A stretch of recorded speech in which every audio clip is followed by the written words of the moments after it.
Hello everyone, ಈ ಒಂದು video ನಮ್ಮ KPCL ಆಸ್ಪಿರೆಂಟ್ಸ್ಗೆ ಯೂಸ್ಫುಲ್ ಆಗೋಂಥ ಒಂದು ವಿಡಿಯೋ ಆಗಿರುತ್ತೆ. ಸ್ನೇಹಿತರೆ, ನಿಮ್ಮೆಲ್ಲರಿಗೂ ಗೊತ್ತಿರಬೇಕು ಎಕ್ಸಾಮ್ ಬಗ್ಗೆ ಏನೇನು ಸುಪ್ರೀಂ ಕೋರ್ಟಲ್ಲಿ ನಡೆದಿದೆ, ಏನೇನು ಹೈಕೋರ್ಟಲ್ಲಿ ನಡೀತಾ ಇದೆ, ಹೈಕೋರ್ಟಲ್ಲಿ ನಡೆದಿದೆ ಹಾಗೂ ಸುಪ್ರೀಂ ಕೋರ್ಟಲ್ಲಿ ಏನು ನಡೀತಾ ಇದೆ ಅಂತೇಳಿ ನಿಮ್ಮೆಲ್ಲರಿಗೆ ಅವೇರ್ ಇದೆ ಅಂತ ಅಂದ್ಕೊಂಡಿದ್ದೀನಿ. ಏನಾದರೂ ಅವೇರ್ ಇಲ್ಲ ಅಂದರೆ ನಾನು ಪ್ರೀವಿಯಸ್ಸಾಗಿ ಅಪ್ಲೋಡ್ ಮಾಡಿರೋಂಥ ವೀಡಿಯೋಸ್ನ ನೋಡಿ ರಿವ್ಯೂ ಪಿಟಿಷನ್ ಬಗ್ಗೆ ಸುಪ್ರೀಂ ಕೋರ್ಟಲ್ಲಿ ಹೈಕೋರ್ಟಲ್ಲಿ ನಡೆದಿರೋದ್ರ ಬಗ್ಗೆ ಅಪ್ಲೋಡ್ ಮಾಡಿದ್ದೀನಿ. ಅದಾಗಿ ನಂತರ ಸಿಲೆಬಸ್ ಬಗ್ಗೆನೂ ಅಪ್ಲೋಡ್ ಮಾಡಿದ್ದೀನಿ. ಸಾಕಷ್ಟು ವೀಡಿಯೋಸು ನನ್ನ ಯೂಟ್ಯೂಬ್ ಚಾನಲಲ್ಲಿ ನಿಮ್ಮ KPCL ಪ್ಲೇ ಲಿಸ್ಟಲ್ಲಿ ವೀಡಿಯೋಸ್ ಅವೈಲೇಬಲ್ ಇದ್ದಾವೆ. ಸೊ ನೀವು ಅಲ್ಲಿಂದ ಆ ವೀಡಿಯೋಸ್ನ ನೋಡಿಕೊಂಡು ಇದು ಈ ಬಗ್ಗೆ ಏನಾಗ್ತಿದೆ ಅಂತ ಒಂದು ಸ್ವಲ್ಪ ತಿಳ್ಕೊಳ್ಳಿ. ಅದಾಗಿ ನಂತರ ನಿಮಗೆ ಪ್ರೀವಿಯಸ್ಸಾಗಿ ನಾನು ಅಪ್ಲೋಡ್ ಮಾಡಿರೋ ವೀಡಿಯೋದಲ್ಲಿ ಒಂದಿಷ್ಟು ಮಾಹಿತಿನ ಕೊಟ್ಟಿದ್ದೆ. ಸಾಕಷ್ಟು ಜನ ಸ್ಟೂಡೆಂಟ್ಸು ನನಗೆ ಕಮೆಂಟ್ ಬಾಕ್ಸಲ್ಲಿ ಅಥವಾ ಮೆಸೇಜಸಲ್ಲಿ ನಾನು ಮೆನ್ಷನ್ ಮಾಡ್ತಾಯಿದ್ದಾರೆ, ಕಾಲ್ ಮಾಡಿ ಕೇಳ್ತಾಯಿದ್ದಾರೆ ಕೋರ್ಸ್ ಬಗ್ಗೆ. ಏನು KPCL ಕೋರ್ಸ್ ಬಗ್ಗೆ, ಮೆಕ್ಯಾನಿಕಲ್ ಕೋರ್ಸ್ ಇರ್ಬೋದು, ಎಲೆಕ್ಟ್ರಿಕಲ್ ಬಗ್ಗೆ ಇರ್ಬೋದು, EC ಬಗ್ಗೆ ಇರ್ಬೋದು, ಇನ್ಸ್ಟ್ರುಮೆಂಟೇಷನ್ ಬಗ್ಗೆ ಇರ್ಬೋದು, ಅಥವಾ ಸಿವಿಲ್ ಬಗ್ಗೆಯೂ ಇರ್ಬೋದು. ಸೊ ನಾನು ನಿಮ್ಮೆಲ್ಲರಿಗೂ ಹೇಳೋದಕ್ಕೆ ಇಷ್ಟಪಡ್ತಿದ್ದೀನಿ. ಏನಂತಂದರೆ KPCL ಅವರು ಅಫಿಷಿಯಲಾಗಿ ಕನ್ಫರ್ಮೇಷನ್ ಕೊಡೋರು, ಎಕ್ಸಾಮ್ನ ನಡೆಸ್ತೀವಿ, ಯಾವಾಗ ನಡೆಸ್ತೀವಿ ಅಂತ ಹೇಳೋವರೆಗೂ ಯಾವುದೇ ಥರದ ಕೋರ್ಸ್ ಬಗ್ಗೆ ಯೋಚನೆ ಮಾಡೋದಕ್ಕೆ ಹೋಗಬೇಡಿ. ಇನ್ ಕೇಸ್ ನೀವೇನಾದರೂ ಕೋರ್ಸ್ ಅಡ್ವಾನ್ಸ್ ಆಗಿಯೇ ಪರ್ಚೇಸ್ ಮಾಡ್ಕೊಂಡ್ರಿ ಅಂದರೆ 99.99% ರೀ ಎಕ್ಸಾಮ್ ಆಗೋ ಚಾನ್ಸಸ್ಸೇ ಭಾಳ ಇರೋದು. 0.01% ಏನು ರೀ ಎಕ್ಸಾಮ್ ಆಗೋ ಚಾನ್ಸಸ್ ಕಮ್ಮಿ ಇದೆ ಅಂತ ಹೇಳಿದ್ನಲ್ಲ, 0.001%. ಆ ಪರ್ಸೆಂಟ್ ಏನಾದರೂ ನಿಮಗೆ ಸ್ವಲ್ಪ ಕೇಸ್ ಉಲ್ಟಾ ಆಯಿತು ಅಂತಂದರೆ ಆಗ ನೀವು ತೊಗೊಂಡಿರುವಂಥ ಕೋರ್ಸು ಪೆಟ್ಟಾಗೋ ಚಾನ್ಸಸ್ ಇರುತ್ತೆ.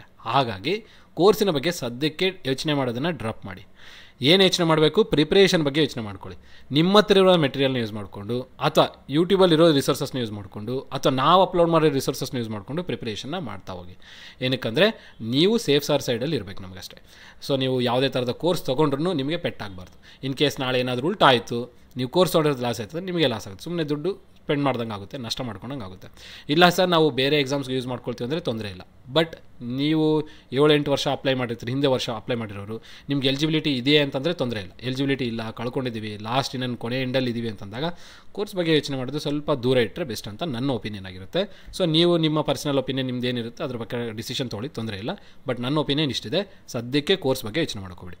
ಈಗ ನಾನೇನು ಈ ವಿಡಿಯೋನ ಅಪ್ಲೋಡ್ ಮಾಡ್ತಾ ಹೋಗ್ತೀನಿ ಅಂದರೆ, ನೀವು ಗೊತ್ತಿರಬೇಕು ರೀಸೆಂಟಾಗಿ ಯಾವಾಗ 24ರಲ್ಲಿ ನಡೀತು ಹಾಗೂ ನಾನು ನನ್ನ ಚಾನಲಲ್ಲಿ ವೀಡಿಯೋಸ್ನ ಅಪ್ಲೋಡ್ ಮಾಡ್ಕೊತ ಬಂದಿದ್ದೆ. ಈಗಲೂ ಆ ಒಂದು ಏನು ಸೆಷನ್ಸ್ ಇರುತ್ತಲ್ಲ ಅವನ್ನ ನಾನು ಕಂಟಿನ್ಯೂ ಮಾಡ್ಕೊಳ್ತಾ ಹೋಗ್ತಾಯಿರ್ತೀನಿ. ಸೊ ನಿಮ್ಗೇನಾದರೂ ಮಟೀರಿಯಲ್ ಬೇಕು, ವೀಡಿಯೋಸ್ನ ನೋಡ್ಬೇಕು ಸರ್, ಕೋರ್ಸ್ ತೊಗೊಂಡ್ರೇ ನಮ್ಗೆ ಯೂಸ್ ಆಗುತ್ತೆ ಅನ್ನೋ ಯೋಚನೆ ಇತ್ತಂದರೆ ಕೋರ್ಸ್ ಬಗ್ಗೆ ಡ್ರಾಪ್ ಮಾಡಿಕೊಂಡು ಈ ಯೂಟ್ಯೂಬಲ್ಲಿ ನಾನು ಏನು ಅಪ್ಲೋಡ್ ಮಾಡ್ತಿರ್ತೀನಿ ಆ ವೀಡಿಯೋಸ್ನ ನೋಡ್ಕೊಳ್ತಾ ಹೋಗಿ.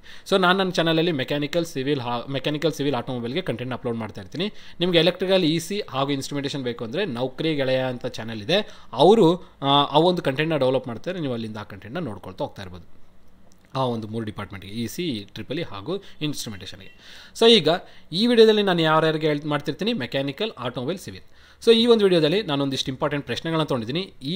ಈ ಕ್ವಶನ್ಸ್ ಏನಿದೆಲ್ಲ ಈ ವಿಡಿಯೋದಲ್ಲಿ ನಾನು ಅಪ್ಲೋಡ್ ಮಾಡ್ತಿರೋ ಕ್ವಶನ್ಸು, ಸಾಲ್ವ್ ಮಾಡ್ತಿರೋ ಕ್ವಶನ್ಸು, ಆ ಎಲ್ಲ ಕ್ವಶನ್ಸು ಎಲ್ಲ ಬ್ರಾಂಚಸ್, ಮೆಕ್ಯಾನಿಕಲ್, ಸಿವಿಲ್, EC ಹಾಗೂ EEE ಎಲ್ಲ ಬ್ರಾಂಚಸ್ಗೂ ಯೂಸ್ಫುಲ್ ಆಗೋಂಥ ಕ್ವಶನ್ಸ್ ಆಗಿರುತ್ತೆ.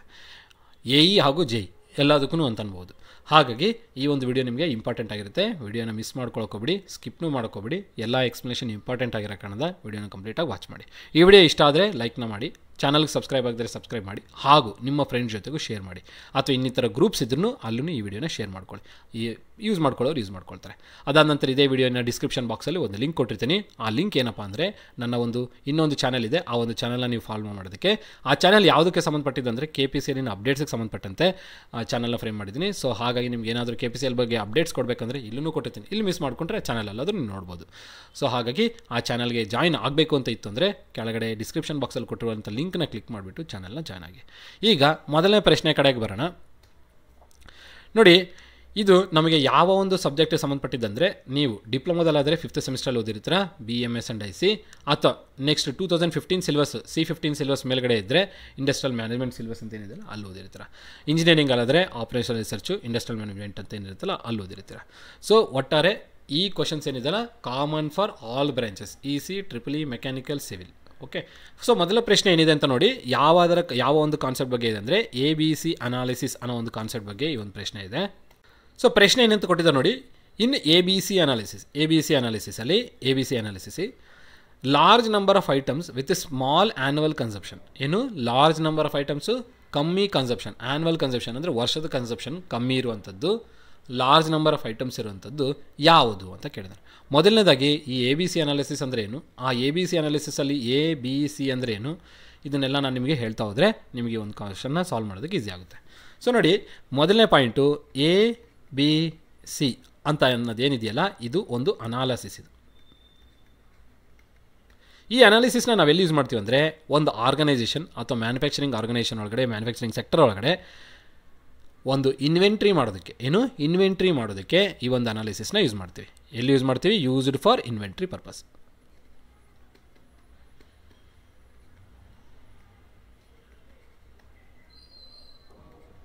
ಇನ್ವೆಂಟ್ರಿ ಪರ್ಪಸ್ ಒಂದು ಆರ್ಗನೈಸೇಷನಲ್ಲಿ. ಹಾಗಿದ್ದಾಗ ಈ ABC ಏನು ಸರ್, ಅದಕ್ಕೆ ಯಾಕೆ ABC ಅಂತ ಇಟ್ಟರೆ XYZ ಅಂತ ಹೇಳೋ ಬದಲು ಅಥವಾ ಬೇರೆ ಆಲ್ಫಾಬೆಟ್ಸ್ನ ಯೂಸ್ ಮಾಡೋ ಬದಲು ಅಂದರೆ, ಈ ABCಗೆ ಅಬ್ರಿವೇಷನ್ಗೆ ಎಕ್ಸ್ಪ್ಯಾನ್ಷನ್ ಇದೆ. ABC ಅಂದರೆ ಆಲ್ವೇಸ್ ಬೆಟರ್ ಕಂಟ್ರೋಲ್ ಅನಾಲಿಸಿಸ್ ಅಂತ ಅರ್ಥ. ಆಲ್ವೇಸ್ ಬೆಟರ್ ಕಂಟ್ರೋಲ್ ಅನಾಲಿಸಿಸ್ ಅಂತ ಅರ್ಥ. Always better control analysis. ಈ ಒಂದು ಅನಾಲಿಸಿಸ್ ಮೇಲೆ ನಿಮ್ಗೆ ಇನ್ನೊಂದು ಪ್ರಶ್ನೆ ಕೇಳ್ತಾರೆ. ಈ ಒಂದು ಅನಾಲಿಸಿಸು ಯಾವ ಒಂದು ಪ್ರಿನ್ಸಿಪಲ್ ಬೇಸಿಸ್ ಮೇಲಿದೆ ಅಂತ ಕೇಳ್ತಾರೆ. ಇದು ಪೆರಿಟೋ ಪ್ರಿನ್ಸಿಪಲ್ ಮೇಲಿದೆ ಅಂತ ಹೇಳಬೇಕಾಗುತ್ತೆ. ಯಾವ ಪ್ರಿನ್ಸಿಪಲು? ಪೆರಿಟೋ ಪ್ರಿನ್ಸಿಪಲ್.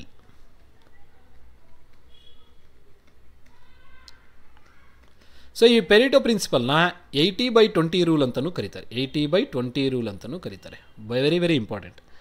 ಸೊ ಏನಂತ ಹೇಳ್ಬೋದು? ಪೆರಿಟೋ ಪ್ರಿನ್ಸಿಪಲ್ ಅಥವಾ 80/20 ರೂಲ್ ಅಂತ ಕರಿತೀವಿ. ಸೊ ನೋಡಿ, ಈ ಪೆರಿಟೋ ಪ್ರಿನ್ಸಿಪಲಲ್ಲಿ ಕೆಲವು ಒಂದು ಟರ್ಮ್ಸ್ ಇದ್ದಾವೆ.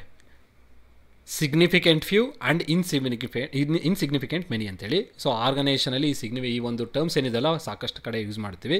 ನೋಡೋಣ, ನಿಮಗೆ ಎಕ್ಸಾಂಪಲ್ಗಳು ಕೊಟ್ಟಾಗ ನಿಮಗೆ ಗೊತ್ತಾಗುತ್ತೆ. ಸೊ ಇದು ಯಾವುದರಲ್ಲಿ ಯೂಸ್ ಮಾಡ್ತೀವಿ? ಇನ್ವೆಂಟ್ರಿ ಪರ್ಪಸ್ಗಾಗಿ ಯೂಸ್ ಮಾಡ್ತೀವಿ. ABC ಅಂದರೆ ಆಲ್ವೇಸ್ ಬೆಟರ್ ಕಂಟ್ರೋಲ್ ಅನಾಲಿಸಿಸ್ ಅಂತ ಕರಿತೀವಿ. ಅದಾಗಿ ನಂತರ ಇದನ್ನು ಯಾವ ಪ್ರಿನ್ಸಿಪಲ್ ಬೇಸಿಸ್ ಮೇಲೆ ಇದೆ ಅಂತಂದರೆ ಪೆರಿಟೋ ಪ್ರಿನ್ಸಿಪಲ್ ಅಂತೇಳಿ. ಆ ಪೆರಿಟೋ ಪ್ರಿನ್ಸಿಪಲ್ನ 80/20 ರೂಲ್ ಅಂತಲೂ ಕರಿತೀವಿ. ಈಗ ಇಲ್ಲಿ ನಿಮಗೆ ABC ಒಂದು ಕಂಪ್ಲೀಟ್ ಅಬ್ರಿವೇಷನ್ ಎಕ್ಸ್ಪ್ಯಾನ್ಷನ್ ನಿಮಗೆ ಹೇಳಿದಾಯಿತು. ಸೊ ಈ ಇನ್ವೆಂಟ್ರಿಯಲ್ಲಿ ಈ ABC ಅಂತ ಒಂದು ಕ್ಯಾಟಗಿರೀಸ್ನ ಮಾಡಿರ್ತಾರೆ. ಸೊ ಒಂದು ಆರ್ಗನೈಸೇಷನ್ ಅಂತ ತೊಗೊಂಡಾಗ ಇನ್ವೆಂಟ್ರಿ ಮ್ಯಾನೇಜ್ಮೆಂಟ್ ಇರುತ್ತೆ.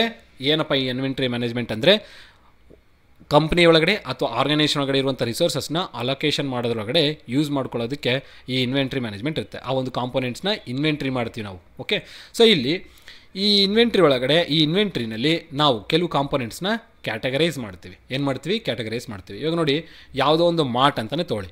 ಫಾರ್ ಎಕ್ಸಾಂಪಲ್ ನಿಮಗೆ ಗೊತ್ತಿರುತ್ತೆ, ಏನಂತ ಹೇಳ್ಬೋದು, ರಿಲಯನ್ಸ್ ಮಾರ್ಟ್ಸ್ ಇರ್ಬೋದು ಅಥವಾ ಡಿ ಮಾರ್ಟ್ ಇರ್ಬೋದು.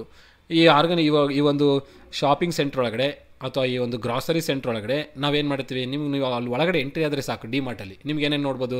ಎಲೆಕ್ಟ್ರಾನಿಕ್ಸ್ ಐಟಮ್ಸ್ ನೋಡ್ತೀರಾ. ಅದೇ ಥರನೇ ಎವ್ರಿಡೇ ಲೈಫಿಗೆ ಬೇಕಾಗಿರುವಂಥ ಗ್ರಾಸರೀಸ್ನ ನೋಡ್ತೀರಾ. ಅದೇ ಥರನೇ ಮತ್ತು ಇನ್ನು ನಮಗೆ ಮೋಸ್ಟ್ ಎಕ್ಸ್ಪೆನ್ಸಿವ್ ಐಟಮ್ಸ್ನೂ ನೋಡ್ತೀವಿ, ಮಿಡಿಲ್ ಐಟಮ್ಸು ನೋಡ್ತೀವಿ, ಲೀಸ್ಟ್ ಐಟಮ್ಸ್ನು ನೋಡ್ತೀವಿ. ಈಗ ಎವ್ರಿಡೇ ಲೈಫ್ ಐಟಮ್ಸ್ ಬರುತ್ತಲ್ಲ, ಅವುಗಳು ನೀವು ಫಾರ್ ಎಕ್ಸಾಂಪಲ್ ನೋಡಿಕೊಂಡ್ರೆ ಚಾ ಪೌಡರ್ ಇರ್ಬೋದು, ಬಿಸ್ಕೆಟ್ಸ್ ಇರ್ಬೋದು, ಸೋಪ್ಸ್ ಇರ್ಬೋದು, ಡಿಟರ್ಜೆಂಟ್ಸ್ ಇರ್ಬೋದು. ಇವೆಲ್ಲ ಕ್ವಾಂಟಿಟಿಯಲ್ಲಿ ಭಾಳ ಕ್ವಾಂಟಿಟಿಯಲ್ಲಿ ಇರ್ತವೆ. ಅದೇ ರೀತಿಯಲ್ಲಿ ಎಲೆಕ್ಟ್ರಾನಿಕ್ ಗುಡ್ಸ್, ಫಾರ್ ಎಕ್ಸಾಂಪಲ್ ಯಾವ ಥರ ಎಲೆಕ್ಟ್ರಾನಿಕ್ ಗುಡ್ಸ್ ಅಂದರೆ TV ಇರ್ಬೋದು, ಫ್ರಿಡ್ಜ್ ಇರ್ಬೋದು, ವಾಷಿಂಗ್ ಮಿಷನ್ ಇರ್ಬೋದು, AC ಇರ್ಬೋದು. ಇವುಗಳೆಲ್ಲ ಹೈಯರ್ ವ್ಯಾಲ್ಯೂಯಲ್ಲಿ ಇರ್ತವೆ. ಇನ್ ಬಿಟ್ವೀನಲ್ಲಿರೋಂಥ ಇದು ಯಾವುದು? ಈ ಗ್ಯಾಸ್ ಇರ್ಬೋದು, ಕುಕ್ಕರ್ ಇರ್ಬೋದು ಅಥವಾ ಯುಟೆನ್ಸಿಲ್ಸ್ ಇರ್ಬೋದು. ಹೌದಾ? ಇವೆಲ್ಲ ಏನಾಗ್ತವೆ? ಮಿಡಿಲ್ ಐಟಮ್ಸಲ್ಲಿ ಇರ್ತವೆ, ಮಿಡಿಲ್ ಕ್ಯಾಟಗರಿಯಲ್ಲಿ ಬರುವಂಥದ್ದು. ಸೊ ನಮಗೆ ಇನ್ವೆಂಟ್ರಿಯಲ್ಲಿ 3 ಕ್ಯಾಟಗರಿಯಲ್ಲಿ ಮಾಡಿರ್ತಾರೆ, A, B, C ಕ್ಯಾಟಗರಿ ಅಂತ. ಹಾಗಾಗಿನೇ ಇದನ್ನು 2 ರೀತಿಯಲ್ಲಿ ಹೇಳ್ಬೋದು. ಆಲ್ವೇಸ್ ಬೆಟರ್ ಕಂಟ್ರೋಲ್ ಅಂತ ಹೇಳ್ತೀವಿ. ಆ ಇನ್ವೆಂಟ್ರಿನಲ್ಲಿ 3 ಕ್ಯಾಟಗರಿಯಲ್ಲೇ ಸ್ಪ್ಲಿಟ್ ಮಾಡಿದ್ದಾರೆ. ಒಂದು A category, B category, C category. ಯಾವ ಒಂದು ಐಟಮ್ಸು ಯಾವ ಕ್ಯಾಟಗರಿಯಲ್ಲಿ ಬರುತ್ತೆ ಅನ್ನೋದನ್ನು ತಿಳ್ಕೊಳ್ಬೇಕು. ಈಗ ನಾನು ನಿಮ್ಗೆ ಹೇಳಿದಲ್ಲ, high value items high value items ಯಾವ ಥರದ್ದು? AC, ಫ್ರಿಡ್ಜು, ವಾಷಿಂಗ್ ಮಿಷನ್ನು. AC, ಫ್ರಿಡ್ಜು, ವಾಷಿಂಗ್ ಮಿಷನ್ ಇರ್ಬೋದು ಅಥವಾ TV ಇರ್ಬೋದು. ಇವೆಲ್ಲ ಏನಾಗಿರುತ್ತೆ ನಿಮಗೆ? ಹೈ ವ್ಯಾಲ್ಯೂಸ್ ಅಲ್ಲಿ. ಇದು ನೋಡಿ, ನಾನು ಹೇಳ್ತಿರೋದು ಒಂದು ಡಿ ಮಾರ್ಟ್ ಅಂತ ಶಾಪಿಂಗ್ ಸ್ಟೋರಲ್ಲಿ. ಡಿ ಮಾರ್ಟ್ ಯಾವುದೋ ಒಂದು ಮಾರ್ಟ್ ಒಟ್ಟಿಗಂತ ಡಿ ಮಾರ್ಟ್ ಅಂತಲೇ ಇಟ್ಕೊಂಡಿದ್ದೆ ನಾನು. ಯಾಕಂದರೆ ರೆಗ್ಯುಲರಾಗಿ ನಾವು ನೋಡ್ತಾ ಇರ್ತೀವಿ ಈ ಮಾರ್ಟಲ್ಲಿ. ಸೊ ಈ ಒಂದು ಡಿ ಮಾರ್ಟ್ ಶಾಪಲ್ಲಿ ಎಂಟ್ರಿ ಆದರೆ ಸಾಕು, ನಿಮಗೆ ಸೆಕ್ಷನ್ನಲ್ಲಿ ಅಥವಾ ಫ್ಲೋರ್ಸಲ್ಲಿ ಬೇರೆ ಬೇರೆ ಮಾಡಿರ್ತಾರೆ. ಕ್ಲೋತಿಂಗ್ ಒಂದು ಸೆಕ್ಷನ್ ಮಾಡಿರ್ತಾರೆ. ಅದೇ ಥರನೇ ಎವ್ರಿಡೇ ಲೈಫಿಗೆ ಬೇಕಾಗಿರೋಂಥ ಗ್ರಾಸರೀಸ್ನ ಒಂದು ಕಡೆ ಮಾಡಿರ್ತಾರೆ, ಎಲೆಕ್ಟ್ರಾನಿಕ್ ಐಟಮ್ಸ್ನ ಒಂದು ಕಡೆ ಮಾಡಿರ್ತಾರೆ ಅಲ್ವಾ. ಹಾಗಾಗಿ ಹೈಯರ್ ವ್ಯಾಲ್ಯೂ ಇರುವಂಥದ್ದು, ಹೈಯರ್ ವ್ಯಾಲ್ಯೂ ಅಂದರೆ ದೊಡ್ಡ ಪ್ರೈಸ್ ಇರುವಂಥ ವ್ಯಾಲ್ಯೂಸ್ನ ನಾವು A ಕ್ಯಾಟಗರಿಯಲ್ಲಿ ತೊಗೊಂಡಿರ್ತೀವಿ. ಅವೆಲ್ಲವೂ ನೋಡಿದ್ರೆ ನೀವು ಆ ಒಂದು ಮಾರ್ಟಲ್ಲಿ ಹೈ ವ್ಯಾಲ್ಯೂನಲ್ಲಿರುವಂಥವು ಇವೇ ಐಟಮ್ಸ್ ಆಗಿರ್ತವೆ. ಇನ್ನು ಬಿ ವ್ಯಾಲ್ಯೂಯಲ್ಲಿ ಬರೋಂಥದ್ದು ಯಾವುದಂತೀರಾ? ಕುಕ್ಕರು, ಅದೇ ಥರನೇ ಸ್ಟವ್, ಅದೇ ರೀತಿಯಲ್ಲಿ ನಿಮಗೆ ಹೀಟರು. ಇವೆಲ್ಲ ನೀವು ಡೈಲಿ ಅನ್ನೋದಕ್ಕಿಂತ ಒಂದು 3 ತಿಂಗಳಿಗೋ 3 ವರ್ಷಕ್ಕೋ 2 ವರ್ಷಕ್ಕೋ ಒಂದು ಸಲ ತೊಗೊಳ್ತಿರ್ತಾರಲ್ವ ಹೀಟರು. ಈ ಥರ ಚಿಕ್ಕ ಐಟಮ್ಸ್.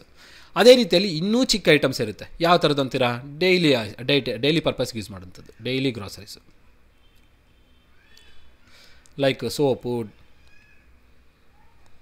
ಸೋಪ್ಸ್ ಇರ್ಬೋದು, ಬಿಸ್ಕಿಟ್ಸ್ ಇರ್ಬೋದು, ಚಾಕ್ಲೇಟ್ಸ್ ಇರ್ಬೋದು, ಎಕ್ಸೆಟ್ರಾ ಎಕ್ಸೆಟ್ರಾ. ಸೊ ಈಗ ನೋಡಿ, ಡೈಲಿ ಗ್ರಾಸರೀಸ್ ಅಂದರೆ ನಿಮ್ಗೆ ದಿನನಿತ್ಯ ಬೇಕಂತ ಐಟಮ್ಸು ನಿಮಗೆ ಶಾಪಲ್ಲಿ ಸಾಕಷ್ಟು ದೊಡ್ಡ ಕ್ವಾಂಟಿಟಿಯಲ್ಲಿ ಕಾಣುತ್ತೆ. 2,000 3,000 ಐಟಮ್, ಬೇಜಾನ್ ಐಟಮ್ಸ್ ಇರುತ್ತೆ, ಸಾಕಷ್ಟು ಐಟಮ್ಸ್ ಇರುತ್ತೆ. ಅದೇ ರೀತಿಯಲ್ಲಿ ಎಲೆಕ್ಟ್ರಾನಿಕ್ಸ್ ಐಟಮ್ಸು ಕಮ್ಮಿ. ನೀವು ನೋಡಿ ಮನೆಯಲ್ಲಿ ನೋಡಿ, ರೇಷನ್ ಐಟಮೇ ಭಾಳ ಇರುತ್ತೆ, ಕುಕ್ಕರು ಸ್ಟವ್ ಎಲ್ಲ ಒಂದೊಂದು ಇಟ್ಟಿರ್ತೀವಿ. ಇನ್ನು ಹೈ ಎಂಡ್ ವ್ಯಾಲ್ಯೂಸು ಅಪರೂಪಕ್ಕೆ ಕಾಣ್ತವೆ. ಫ್ರಿಜ್ಜು, ವಾಷಿಂಗ್ ಮಿಷಿನ್ ಎಲ್ಲ 10 ವರ್ಷಕ್ಕೆ 15 ವರ್ಷಕ್ಕೆ ಒಂದು ಸಲ ನಾವು ಚೇಂಜ್ ಮಾಡ್ಕೊಳ್ತಿರ್ತೀವಿ ಅಲ್ವಾ. ಸೊ ಈಗ ಹಾಗಾಗಿ ಒಂದು ಆರ್ಗನೈಸೇಷನ್ ಒಳಗಡೆ ಎಫೆಕ್ಟಿವ್ ಯುಟಿಲೈಸೇಷನ್ ಆಫ್ ರಿಸೋರ್ಸಸ್ಗಾಗಿ ಹಾಗೂ ಕಾಸ್ಟ್ನ ರಿಡ್ಯೂಸ್ ಮಾಡೋದಕ್ಕೆ ಅಥವಾ ಸೇಲ್ಸ್ನ ಇನ್ಕ್ರೀಸ್ ಮಾಡೋದಕ್ಕೆ ಅಥವಾ ಎಫಿಷಿಯನ್ಸಿನ ಒಂದು ಮೇನ್ ಡಿಮಾರ್ಟಿನ ಎಫಿಷಿಯನ್ಸಿನ ಇಂಪ್ರೂವ್ ಮಾಡ್ಕೊಳ್ಳೋಕ್ಕೆ ನಾವು ಈ ABC ಅನಾಲಿಸಿಸ್ನ ಯೂಸ್ ಮಾಡ್ತೀವಿ. ಸೊ ನಿಮಗೆ ಗೊತ್ತಾಯ್ತಲ್ವಾ, ಈಗ ಎ ಕ್ಯಾಟಗಿರಿಯಲ್ಲಿ ಯಾವ್ದು ಬರುತ್ತೆ ಐಟಮ್ಸು, ಬಿ ಕ್ಯಾಟಗಿರಿಯಲ್ಲಿ ಯಾವ ಐಟಮ್ಸ್ ಬರುತ್ತೆ, ಸಿ ಕ್ಯಾಟಗಿರಿಯಲ್ಲಿ ಯಾವ ಐಟಮ್ಸ್ ಬರುತ್ತೆ. ಕ್ವಶನ್ಗೆ ಇನ್ನೂ ನಾವು ಎಂಡ್ ಮಾಡಿಲ್ಲ, ನೋಡೋಣ. ಈಗ ನೀವು ಒಂದು ಮನೆಯಲ್ಲಿ ನೋಡಿಕೊಂಡ್ರೆ, ಒಂದು ಮನೆಗಂತ ನೋಡಿಕೊಂಡ್ರೆ ಸಾಕಷ್ಟು ಪ್ರಮಾಣದಲ್ಲಿರೋ ಐಟಮ್ಸ್ ನಾವೇನು ಮಾಡ್ತೀವಿ, ಸೇಲ್ಸ್ ಇವು ಜಾಸ್ತಿ ಕಾಣುತ್ತೆ ಅಲ್ವಾ. ಸೇಲ್ ಏನಾಗಿರುತ್ತೆ, ಇವು ಹೈಯೆಸ್ಟ್ ಸೇಲ್ಸ್ ಆಗ್ತವೆ. ಬಟ್ ಪ್ರಾಫಿಟ್ ಏನು ಕೊಡ್ತವೆ, ಪ್ರಾಫಿಟ್ ಕಮ್ಮಿ, ಅಂದರೆ ಮಾರ್ಜಿನಲ್ ಲೆವೆಲ್ ಪ್ರಾಫಿಟ್ ಇರುತ್ತೆ, ಲಾಸ್ ಇರಲ್ಲ, ಮಾರ್ಜಿನಲ್ ಲೆವೆಲ್ ಪ್ರಾಫಿಟ್ ಇರುತ್ತೆ. ಅದೇ ಬಿ ಐಟಮ್ಸ್ ನೋಡಿ, ಇದು ಮಾಡರೇಟ್ ಸೇಲ್ ಇರುತ್ತೆ. ಸೇಲ್ ಏನಿರುತ್ತೆ, ಮಾಡರೇಟ್ ಆಗಿರುತ್ತೆ. ಇದು ಸೇಲು ಮಾಡರೇಟ್ ಅಂದರೆ ಇನ್ ಬಿಟ್ವೀನ್ ಬಿ ಮತ್ತು ಸಿ ಮತ್ತು ಎ ಮಧ್ಯದಲ್ಲಿ ಇರುತ್ತೆ. ಇದು ಮಾಡರೇಟ್ ಲೆವೆಲಲ್ಲಿ ಸೇಲ್ ಇರುತ್ತೆ. ಪ್ರಾಫಿಟೂ ಅಷ್ಟೇ ಮಾಡರೇಟ್ ಲೆವೆಲಲ್ಲಿ ಪ್ರಾಫಿಟ್ ಬರುತ್ತೆ. ಅದೇ ಎ ವ್ಯಾಲ್ಯೂ ನೋಡಿ, ನಿಮಗೆ ಸೇಲು ಭಾಳ ಕಮ್ಮಿ ಇರುತ್ತೆ, ಸೇಲೇನು ವೆರಿ ಲೀಸ್ಟ್ ಇರುತ್ತೆ, ಬಟ್ ಪ್ರಾಫಿಟ್ಟು ಹೈ ಇರುತ್ತೆ. ಇವೆರಡಕ್ಕೂ ಕಂಪೇರ್ ಮಾಡಿದ್ರೆ ಹೈಯೆಸ್ಟ್ ಪ್ರಾಫಿಟ್ ಇರುತ್ತೆ. ಸೊ ನಿಮ್ಗೇನು ಹೇಳ್ತಿದ್ದೀನಿ ಅಂದರೆ, ಪ್ರಾಫಿಟ್ ಯಾವುದರಲ್ಲಿ ಜಾಸ್ತಿ ಇರುತ್ತೆ, ಯಾವುದರಲ್ಲಿ ಕಮ್ಮಿ ಇರುತ್ತೆ, ಯಾವುದರಲ್ಲಿ ಮಾಡರೇಟ್ ಇರುತ್ತೆ ಅನ್ನೋದ್ರ ಬಗ್ಗೆ ಹೇಳ್ತಾ ಇದ್ದೀನಿ. ನೆಕ್ಸ್ಟ್ ಇನ್ನೂ ಒಂದು ಪಾಯಿಂಟ್ ಬಗ್ಗೆ ನೋಡೋಣ, ಕ್ವಾಂಟಿಟಿ ಬಗ್ಗೆ ಬಂದರೆ. ಸೊ ಕ್ವಾಂಟಿಟಿ ಇಲ್ಲಿ ಏನಾಗಿರುತ್ತೆ, ಹೈಯೆಸ್ಟ್ ಕ್ವಾಂಟಿಟಿ ಇರುತ್ತೆ. ಇಲ್ಲಿ ನಿಮಗೆ 70 ಐಟಮ್ ಇದಾವೆ ಅಂದರೆ ಬಿನಲ್ಲಿ ಎಷ್ಟಿರುತ್ತೆ, ಕೇವಲ 20 ಐಟಮ್ ಮಾತ್ರ ಇರುತ್ತೆ.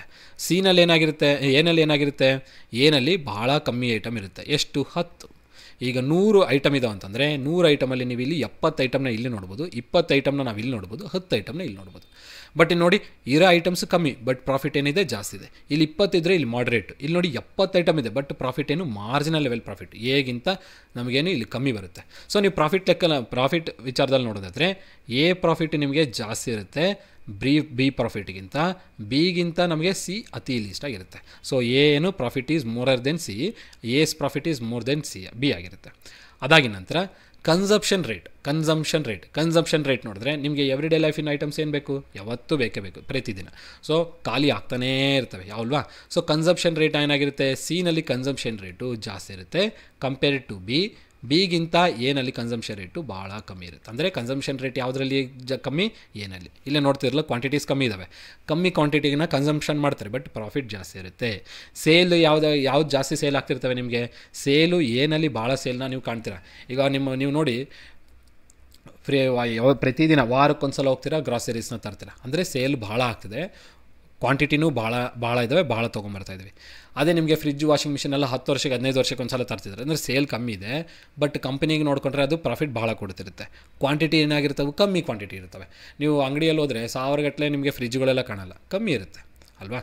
ಸೊ ಹಾಗಾಗಿ ಪ್ರಾಫಿಟ್ ಲೆಕ್ಕದಲ್ಲಿ ಯಾವುದು ಜಾಸ್ತಿ, ಸೇಲ್ ವಿಚಾರದಲ್ಲಿ ನೋಡಿದಾಗ ಯಾವುದು ಜಾಸ್ತಿ ಇರುತ್ತೆ, ಆಮೇಲೆ ಕ್ವಾಂಟಿಟಿ ಲೆಕ್ಕಲ್ಲಿ ಇವು 3 ನಿಮಗೆ important. Profit, quantity and sales ಭಾಳ ಇಂಪಾರ್ಟೆಂಟ್. ಒಂದು ಬಿಸ್ನೆಸ್ ಅಂತ ಬಂದಾಗ ಈ 3 terms very very important. So ನನಗೆ ಕ್ವಾಂಟಿಟಿ ಭಾಳ ಇದ್ದಾವೆ, ಅಂಗಡಿಯಲ್ಲಿ ಭಾಳ ಕ್ವಾಂಟಿಟಿನಲ್ಲಿದ್ದಾವೆ, ಭಾಳ ನಂಬರಲ್ಲಿದ್ದಾವೆ, ಬಟ್ ಅವಳು ಸೇಲ್ ಕೂಡ ಹಾಗೇ ಜಾಸ್ತಿ ಸೇಲ್ ಇದೆ, ಬಟ್ ಪ್ರಾಫಿಟ್ಟು ಮಾರ್ಜಿನಲ್ ಲೆವೆಲಲ್ಲಿ ಕೊಡ್ತವೆ. ಇವುಗಳೆಲ್ಲ ಸಿ ಕ್ಯಾಟಗಿರಿಯಲ್ಲಿ ಬರೋಂಥ ಪ್ರಾಡಕ್ಟ್ಸ್. ಅದೇ ಥರನೇ ಎ ಕ್ಯಾಟಗಿರಿಯಲ್ಲಿ ಬರೋ ಪ್ರಾಡಕ್ಟ್ಸ್ ಹೆಂಗಂದರೆ ಅವುಗಳು ಕಮ್ಮಿ ಇರ್ತವೆ, ಭಾಳ ಕಮ್ಮಿ ಇರ್ತವೆ. ಅವುಗಳ ಕಮ್ಮಿ ಯಾಕೆ, ಜಾಸ್ತಿ ರೇಟ್ ಇರೋ ಕಾರಣದಿಂದ. ರೇಟ್ ಜಾಸ್ತಿ ಇದೆ ಅಂದರೆ ಅದರದ್ದು ಕ್ವಾಂಟಿಟಿ ಏನಾಗಿದೆ, ಕಮ್ಮಿ ಕ್ವಾಂಟಿಟಿ ಇದ್ದಾವೆ, ರೇಟ್ ಜಾಸ್ತಿ, ಪ್ರಾಫಿಟ್ಟು ಜಾಸ್ತಿ. ಪ್ರಾಫಿಟ್ ಯಾಕೆ ಜಾಸ್ತಿ ಅಂದರೆ, ನಿಮಗೆ ಒಂದು ಕಾರ್ನ ನೀವು ತೊಗೊಂಡ್ರೆ ಕಂಪ್ನಿಯವನಿಗೆ ಅದು 30 ಲಕ್ಷ 40 ಲಕ್ಷ ಅಂದರೆ ಪ್ರಾಫಿಟ್ಟೇ ನಿಮ್ಗೆ 5 ಲಕ್ಷ ಬಂದುಬಿಟ್ಟಿರುತ್ತೆ. ಸೊ ಕ್ವಾಂಟಿಟಿ ಕಮ್ಮಿ ಇದೆ, ಸೇಲು ಕಮ್ಮಿ ಇದೆ, ಅದರ ಪ್ರಾಫಿಟ್ಟು ಜಾಸ್ತಿ. ಇದು ನಿಮಗೆ ಗೊತ್ತಿರಬೇಕು. ಈಗ ಇಲ್ಲಿ ಬರೋಣ, ನಮ್ಮ ಕ್ವಶನ್ಗೆ ಬರೋಣ. ಇವಾಗ ನಿಮಗೆ ಕ್ಲಿಯರಾಗಿ ಅರ್ಥ ಆಗಿರಬೇಕು. ಈ ಕ್ವಶನ್ಗೆ ಏನಲ್ಲಿ ಏನು ಹೇಳ್ತೇನೆ ಅಂದರೆ, ABC ಅನಾಲಿಸಿಸಲ್ಲಿ large number of items with annual consumption cost ಕಮ್ಮಿ, large number of items with small annual consumption cost, with small annual consumption ಅಂತ ಹೇಳ್ತಿಲ್ಲ ಇಲ್ಲಿ, ಆ್ಯನ್ಯುವಲ್ ಕನ್ಸಂಪ್ಷನ್ ಕಾಸ್ಟ್ ಆರ್ ಯಾವುದು ಭಾಳ ದೊಡ್ಡ ಪ್ರಮಾಣದಲ್ಲಿದೆ, ಬಟ್ ಕನ್ಸಂಪ್ಷನ್ ಕಾಸ್ಟ್ ಏನಿದೆಯಲ್ಲ ಅದು ಭಾಳ ಕಮ್ಮಿ ಪ್ರಮಾಣದಲ್ಲಿರೋದು ಯಾವ ಒಂದು ಐಟಮ್ಸು ಅಂತ ಕೇಳ್ತಾರೆ. ಸೊ ನಿಮಗೆ ಈ ಕ್ವಶನು ಕ್ಲಿಯರಾಗಿ ಅರ್ಥ ಆಗಿರಬೇಕಿದು. ಕ್ವಾಂಟಿಟಿ ಜಾಸ್ತಿ ಇದೆ. So quantity large number of items ಇರೋಂಥದ್ದು ಯಾವುದು? ಸಿ ಕ್ಯಾಟಗರಿಯಲ್ಲಿ ನಿಮಗೆ ಏನು ಕ್ವಾಂಟಿಟಿ ಜಾಸ್ತಿ ಇರುತ್ತೆ ಅಂತ ಹೇಳಿದೆ. ನೋಡಿದ್ರೆ ಇಲ್ಲೇ ತೋರಿಸ್ತಾ ಇದೀನಲ್ಲ, 70% ಕ್ವಾಂಟಿಟಿ ಜಾಸ್ತಿ. ಬಟ್ ನಿಮಗಿದು ಈ 70% ಕ್ವಾಂಟಿಟಿ ನಿಮಗೆ ಇಲ್ಲಿ ಆ್ಯನ್ವಲ್ ಕನ್ಸಪ್ಷನ್ ಕಾಸ್ಟ್ ಅಂತ ಹೇಳ್ತೇನೆ. ಇನ್ ಟರ್ಮ್ಸ್ ಆಫ್ ಪರ್ಸೆಂಟೇಜಲ್ಲಿ ನಾವು ಮಾತಾಡಿದ್ದು ಆ್ಯನ್ವಲ್ ಕನ್ಸಪ್ಷನ್ ಕಾಸ್ಟ್ ಅಂದರೆ ಸೇಲೇನೋ ಭಾಳ ಆಗ್ತಿದೆ, ಬಟ್ ಕನ್ಸಪ್ಷನ್ ಕಾಸ್ಟ್ ಅಂದರೆ ನೀವು ಹೆಂಗೆ ಯೋಚನೆ ಮಾಡ್ತಾರೆ ಅಂದರೆ ಕನ್ಸಪ್ಷನ್ ಅಂದರೆ ಭಾಳ ತೊಗೊಂಡೋಗ್ತಿದ್ದಾರಲ್ಲ ಅಂತ ಅಂದ್ಕೊಳ್ತೀರಾ. ಬಟ್ ಭಾಳ ತೊಗೊಂಡೋಗ್ತಿರೋ ಬಗ್ಗೆ ಕೇಳ್ತಿರೋ ಅವು ಭಾಳ ತೊಗೊಂಡೋಗ್ತಿರೋದ್ರ ಬಗ್ಗೆ ಕೇಳ್ತಿಲ್ಲ. ಭಾಳ ತೊಗೊಂಡೋದನ್ನು ಕಾಸ್ಟ್ ಏನು ನಮಗೆ ಕಂಪ್ನಿಗೆ ಪ್ರಾಫಿಟ್ ಕೊಡ್ತಿದ್ದಿಲ್ಲ ಅದ್ರ ಬಗ್ಗೆ ಹೇಳ್ತಾನೆ. Annual consumption cost in terms of ಪ್ರಾಫಿಟಲ್ಲಿ ಹೇಳ್ತಾನೆ. ಸೊ ಭಾಳ ಕಮ್ಮಿ ಪ್ರಾಫಿಟ್, ಸ್ಮಾಲ್ ಕನ್ಸಂಪ್ಷನ್ ಪ್ರಾಫಿಟ್ ಕೊಡೋಂಥದ್ದು ಯಾವುದು?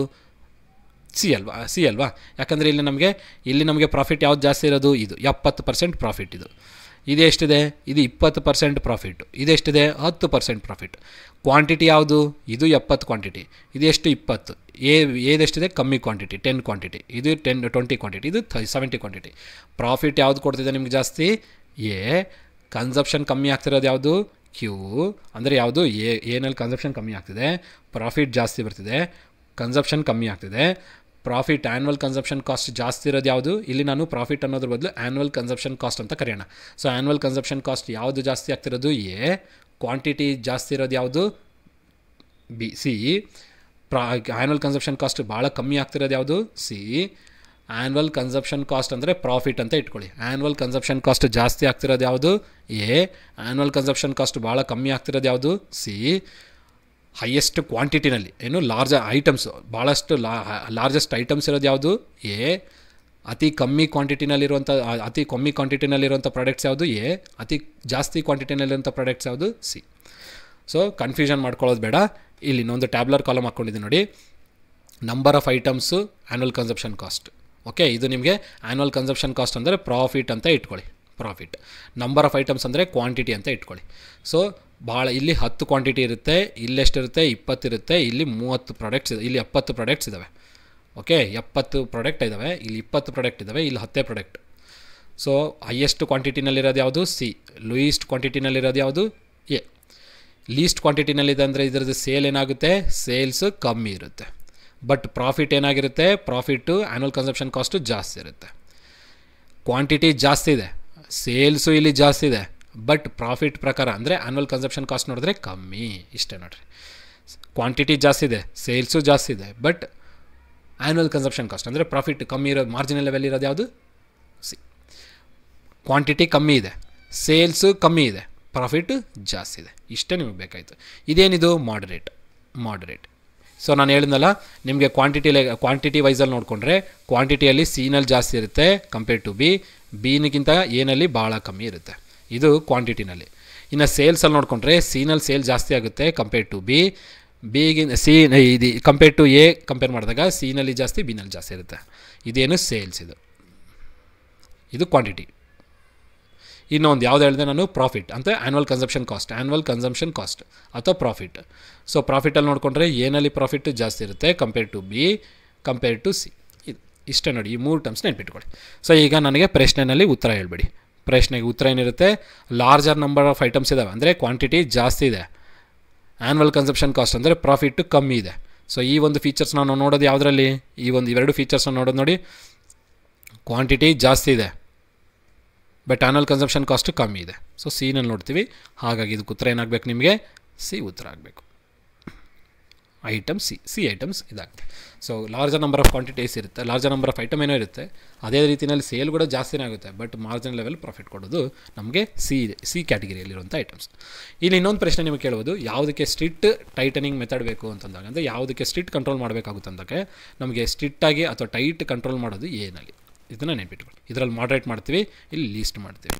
ಇದು ಕಂಟ್ರೋಲಲ್ಲಿ ಅಂದರೆ ಪ್ರಾಡಕ್ಟ್ ಕಂಟ್ರೋಲ್ ಅಥವಾ ಇನ್ವೆಂಟ್ರಿ ಕಂಟ್ರೋಲ್ ಯಾವುದಕ್ಕೆ ಸ್ಟ್ರಿಕ್ಟ್ ಆಗಬೇಕು ಅಂದಾಗ, ಟಫ್ ಟೈಟ್ನಿಂಗ್ ಬೇಕಂದಾಗ ಕ್ವಾಂಟಿಟಿಗೆ ಅಥವಾ ಕ್ಯಾಟಗರಿಯಲ್ಲಿರುವಂಥ ಐಟಮ್ಸ್ಗೆ ಸ್ಟ್ರಿಕ್ಟ್ ಕಂಟ್ರೋಲ್ ಅಥವಾ ಟಫ್ ಇದೇನು ಟೈಟ್ನಿಂಗ್ ಕಂಟ್ರೋಲ್ ಬೇಕಾಗುತ್ತೆ. ಯಾವುದಕ್ಕೆ? ಹೇಗೆ. ಸೊ ಈ ಒಂದು ಪ್ರಶ್ನೆಗೆ ಉತ್ತರ ನಿಮಗೆ ಅರ್ಥ ಆಗಿರ್ಬೇಕು ಅನಿಸುತ್ತೆ. ನೆಕ್ಸ್ಟ್ ಪ್ರಶ್ನೆ ಕಡೆಗೆ ಹೋಗೋಣ. ಸೊ ಎರಡನೇ ಪ್ರಶ್ನೆ ನೋಡಿ ಇಲ್ಲಿ. To have safety and to claim damages during storage or transportation of materials companies requires. So ಇಲ್ಲೇನು ಪ್ರಶ್ನೆ ಕೇಳಿದೆ ಅಂದರೆ, ಉದಾಹರಣೆ ನೋಡಿ, ನೀವು ಒಂದು ವೆಹಿಕಲ್ ತೊಗೊಳ್ತೀರಾ. ವೆಹಿಕಲ್ ಏನು ಮಾಡ್ತೀರಾ? ತೊಗೊಳ್ತೀರಾ ಒಂದು ಶಾಪಲ್ಲಿಂದ ಹೊಸ ನ್ಯೂ ವೆಹಿಕಲ್ನ ಬೈ ಮಾಡ್ತೀರಾ. ಸೊ ನ್ಯೂ ವೆಹಿಕಲ್ ಬೈ ಮಾಡೋದು ಸುಮ್ಮನೆ ಬೈ ಮಾಡಲ್ಲ, ನೀವೇನು ಮಾಡ್ತೀರಾ, ಅದಕ್ಕೆ ಒಂದು ಇನ್ಸೂರೆನ್ಸ್ನ ಕ್ಲೇಮ್ ಮಾಡ್ತೀರಾ. ಏನಕ್ಕೆ ಇನ್ಸೂರೆನ್ಸ್ ಮಾಡ್ತೀರಾ, ಇನ್ ಕೇಸ್ ನೀವು ತೊಗೊಂಡಿದ್ದು 1 ಗಂಟೆ ಒಳಗಡೆ ಇನ್ ಕೇಸ್ ಏನಾದರೂ ಆಕ್ಸಿಡೆಂಟ್ ಆಯಿತು, ಡ್ಯಾಮೇಜ್ ಆಯಿತು ಅಂತಂದಾಗ ನೀವೇನು ಮಾಡ್ಬೋದು, ಆ ವೆಹಿಕಲಿನ ಪ್ರೈಸ್ನ ನೀವು ಕ್ಲೇಮ್ ಮಾಡ್ಬೋದು. ಯಾವುದ್ರ ಮುಖಾಂತರ, ಥ್ರೂ ಇನ್ಸೂರೆನ್ಸ್ ಮುಖಾಂತರ. ಯಾಕಂದರೆ ನೀವು ಇನ್ಸೂರೆನ್ಸ್ ಅದಕ್ಕೆ ಪರ್ಚೇಸ್ ಮಾಡಿದ್ದೀರಾ. ಅದೇ ರೀತಿಯಲ್ಲಿ ನೀವು ಓಲ್ಡ್ ಟೈಮ್ಸಲ್ಲೆಲ್ಲ ನೋಡೋದು, ಮೊಬೈಲ್ಗೂ ಇನ್ಸೂರೆನ್ಸನ್ನು ಪರ್ಚೇಸ್ ಮಾಡ್ತಿದ್ವಿ. ಮೊಬೈಲ್ ಇನ್ ಕೇಸ್ ಕಳಿತು ಅಂದರೆ ನೀವೇನು ಮಾಡ್ತೀರಾ, ಪೊಲೀಸ್ ಕಂಪ್ಲೇಂಟ್ ಕೊಡ್ತೀರಾ, ಅದನ್ನು ನೀವು ಕಂಪ್ನಿಗೆ ಕೊಡ್ತೀರಾ. ಕಂಪ್ನಿಯವ್ರು ಏನು ಮಾಡ್ತಾರೆ, ನಿಮಗೆ ಮೊಬೈಲ್ ಕಾಸ್ಟ್ನ ಕಂಪ್ಲೀಟಾಗಿ ಕ್ಲೇಮ್ ಮಾಡಿಕೊಡ್ತಾರೆ ಅಲ್ವಾ. ಅದೇ ರೀತಿಯಲ್ಲಿ ಆರ್ಗನೈಸೇಷನ್ಸು, ಇಂಡಸ್ಟ್ರೀಸು, ಸ್ಟೋರೇಜ್ ಫೆಸಿಲಿಟೀಸ್ ಎಲ್ಲರೂ ನೋಡಿಕೊಂಡಾಗ, ಈಗ ಯಾವುದೋ ಒಂದು ದೊಡ್ಡ ಆರ್ಗನೈಸೇಷನು ಅವ್ರು ಏನು ಮಾಡ್ತಾರೆ, ಪ್ರಾಡಕ್ಟ್ಸ್ನೆಲ್ಲ ತೊಗೊಂಬಂದು ಮ್ಯಾನುಫ್ಯಾಕ್ಚರ್ ಮಾಡಿ ಅವರೊಂದು ಆರ್ಗನೈಸೇಷನ್ ಸ್ಟೋರ್ ಮಾಡಿ ಇಟ್ಕೊತಾರೆ. ಇನ್ ಕೇಸ್ ಏನಾದರೂ ಫೈರ್ ಆಕ್ಸಿಡೆಂಟ್ ಆಗಿ ಎಲ್ಲ ಮಟೀರಿಯಲ್ಲು ಫೈರ್ ಕ್ಯಾಚ್ ಆಗಿ ಎಲ್ಲ ಬರ್ನೌಟ್ ಆದಾಗ ಅವಾಗೇನು ಮಾಡಬೇಕಾಗುತ್ತೆ, ಕಂಪ್ನಿಯವರು ಇನ್ಸೂರೆನ್ಸ್ನ ಕ್ಲೇಮ್ ಮಾಡ್ತಾರೆ. ಯಾಕಂದರೆ ಇನ್ಸೂರೆನ್ಸ್ನ ಪರ್ಚೇಸ್ ಮಾಡಿ ಇಟ್ಕೊಂಡಿರ್ತಾರೆ. ಇನ್ ಕೇಸ್ ಕಂಪನಿಗೆ ಅಥವಾ ಪ್ರಾಡಕ್ಟ್ಸ್ಗೆ ಇನ್ಸೂರೆನ್ಸ್ ಇಲ್ಲ ಅಂತಂದಾಗ ಆ ಡ್ಯಾಮೇಜ್ ಆಗಿರೋಂಥ ಪ್ರಾಡಕ್ಟ್ಸ್ಗೆ ನೀವು ಅಂದರೆ ಡ್ಯಾಮೇಜ್ ಆಗಿರೋಂಥ ಪ್ರಾಡಕ್ಟ್ಸ್ಗೆ ಇನ್ಸೂರೆನ್ಸ್ನ ಕ್ಲೇಮ್ ಮಾಡ್ಕೊಳ್ಳೋಕ್ಕಾಗಲ್ಲ. ಓಕೆನಾ. ಹಾಗಾಗಿ ಯಾವುದೇ ಒಂದು ಪ್ರಾಡಕ್ಟ್ನ ಪರ್ಚೇಸ್ ಮಾಡ್ತಿದ್ವಿ, ಅದ್ರ ಹೈ ಎಂಡ್ ವ್ಯಾಲ್ಯೂ ಇದೆ ಅಂತಂದಾಗ ಅದಕ್ಕೆ ಇನ್ಸೂರೆನ್ಸ್ನ ಪರ್ಚೇಸ್ ಮಾಡ್ತಾರೆ. ನೀವು ಯಾವುದಾದ್ರೂ ತೊಗೊಳ್ಳಿ, ಸೊ ನೀವು ವಾರಂಟಿ ಅಂತೀರಾ, ಗ್ಯಾರಂಟಿ ಅಂತೀರಾ, ಇವೆಲ್ಲ ಒಂದು ಟೈಪ್ ಆಫ್ ಇನ್ಸೂರೆನ್ಸ್ ಇದ್ದಂಗೆ. ಸೊ ಗ್ಯಾರಂಟಿಯಲ್ಲಿ ಏನು ಮಾಡ್ತಾರೆ, ವಾರಂಟಿ ಕೊಟ್ಟರಪ್ಪ ಅಂತಂದರೆ ಏನಾದರೂ ಮೆಟೀರಿಯಲಲ್ಲಿ ಡ್ಯಾಮೇಜ್ ಆಯಿತು ಅಂತಂದರೆ ಅದನ್ನು ರೀಪ್ಲೇಸ್ ಮಾಡ್ತಾರೆ. ಗ್ಯಾರಂಟಿ ಕೊಟ್ಟರು ಅಂದರೆ ಏನು ಮಾಡ್ತಾರೆ, ಡ್ಯಾಮೇಜ್ ಆಯಿತು ಅಂತಂದರೆ ಕಂಪೋನೆಂಟ್ನ ರೀಪ್ಲೇಸ್ ಮಾಡ್ತಾರೆ ಅಥವಾ ಅಮೌಂಟ್ನ ಕ್ಲೇಮ್ ಮಾಡ್ಕೊಳ್ತಾರೆ. ಸಿಮಿಲರ್ ಆಗಿ ಆರ್ಗನೈಸೇಷನ್ಸ್ಗೆ, ಮ್ಯಾನುಫ್ಯಾಕ್ಚರಿಂಗ್ ಸೆಕ್ಟರ್ಸ್ಗೂ ಇದೇ ಥರದ ರೂಲ್ ಅಪ್ಲೈ ಮಾಡುತ್ತೆ. ಸೊ ಟು ಹ್ಯಾವ್ ಸೇಫ್ಟಿ, ಒಂದು ಕಡೆ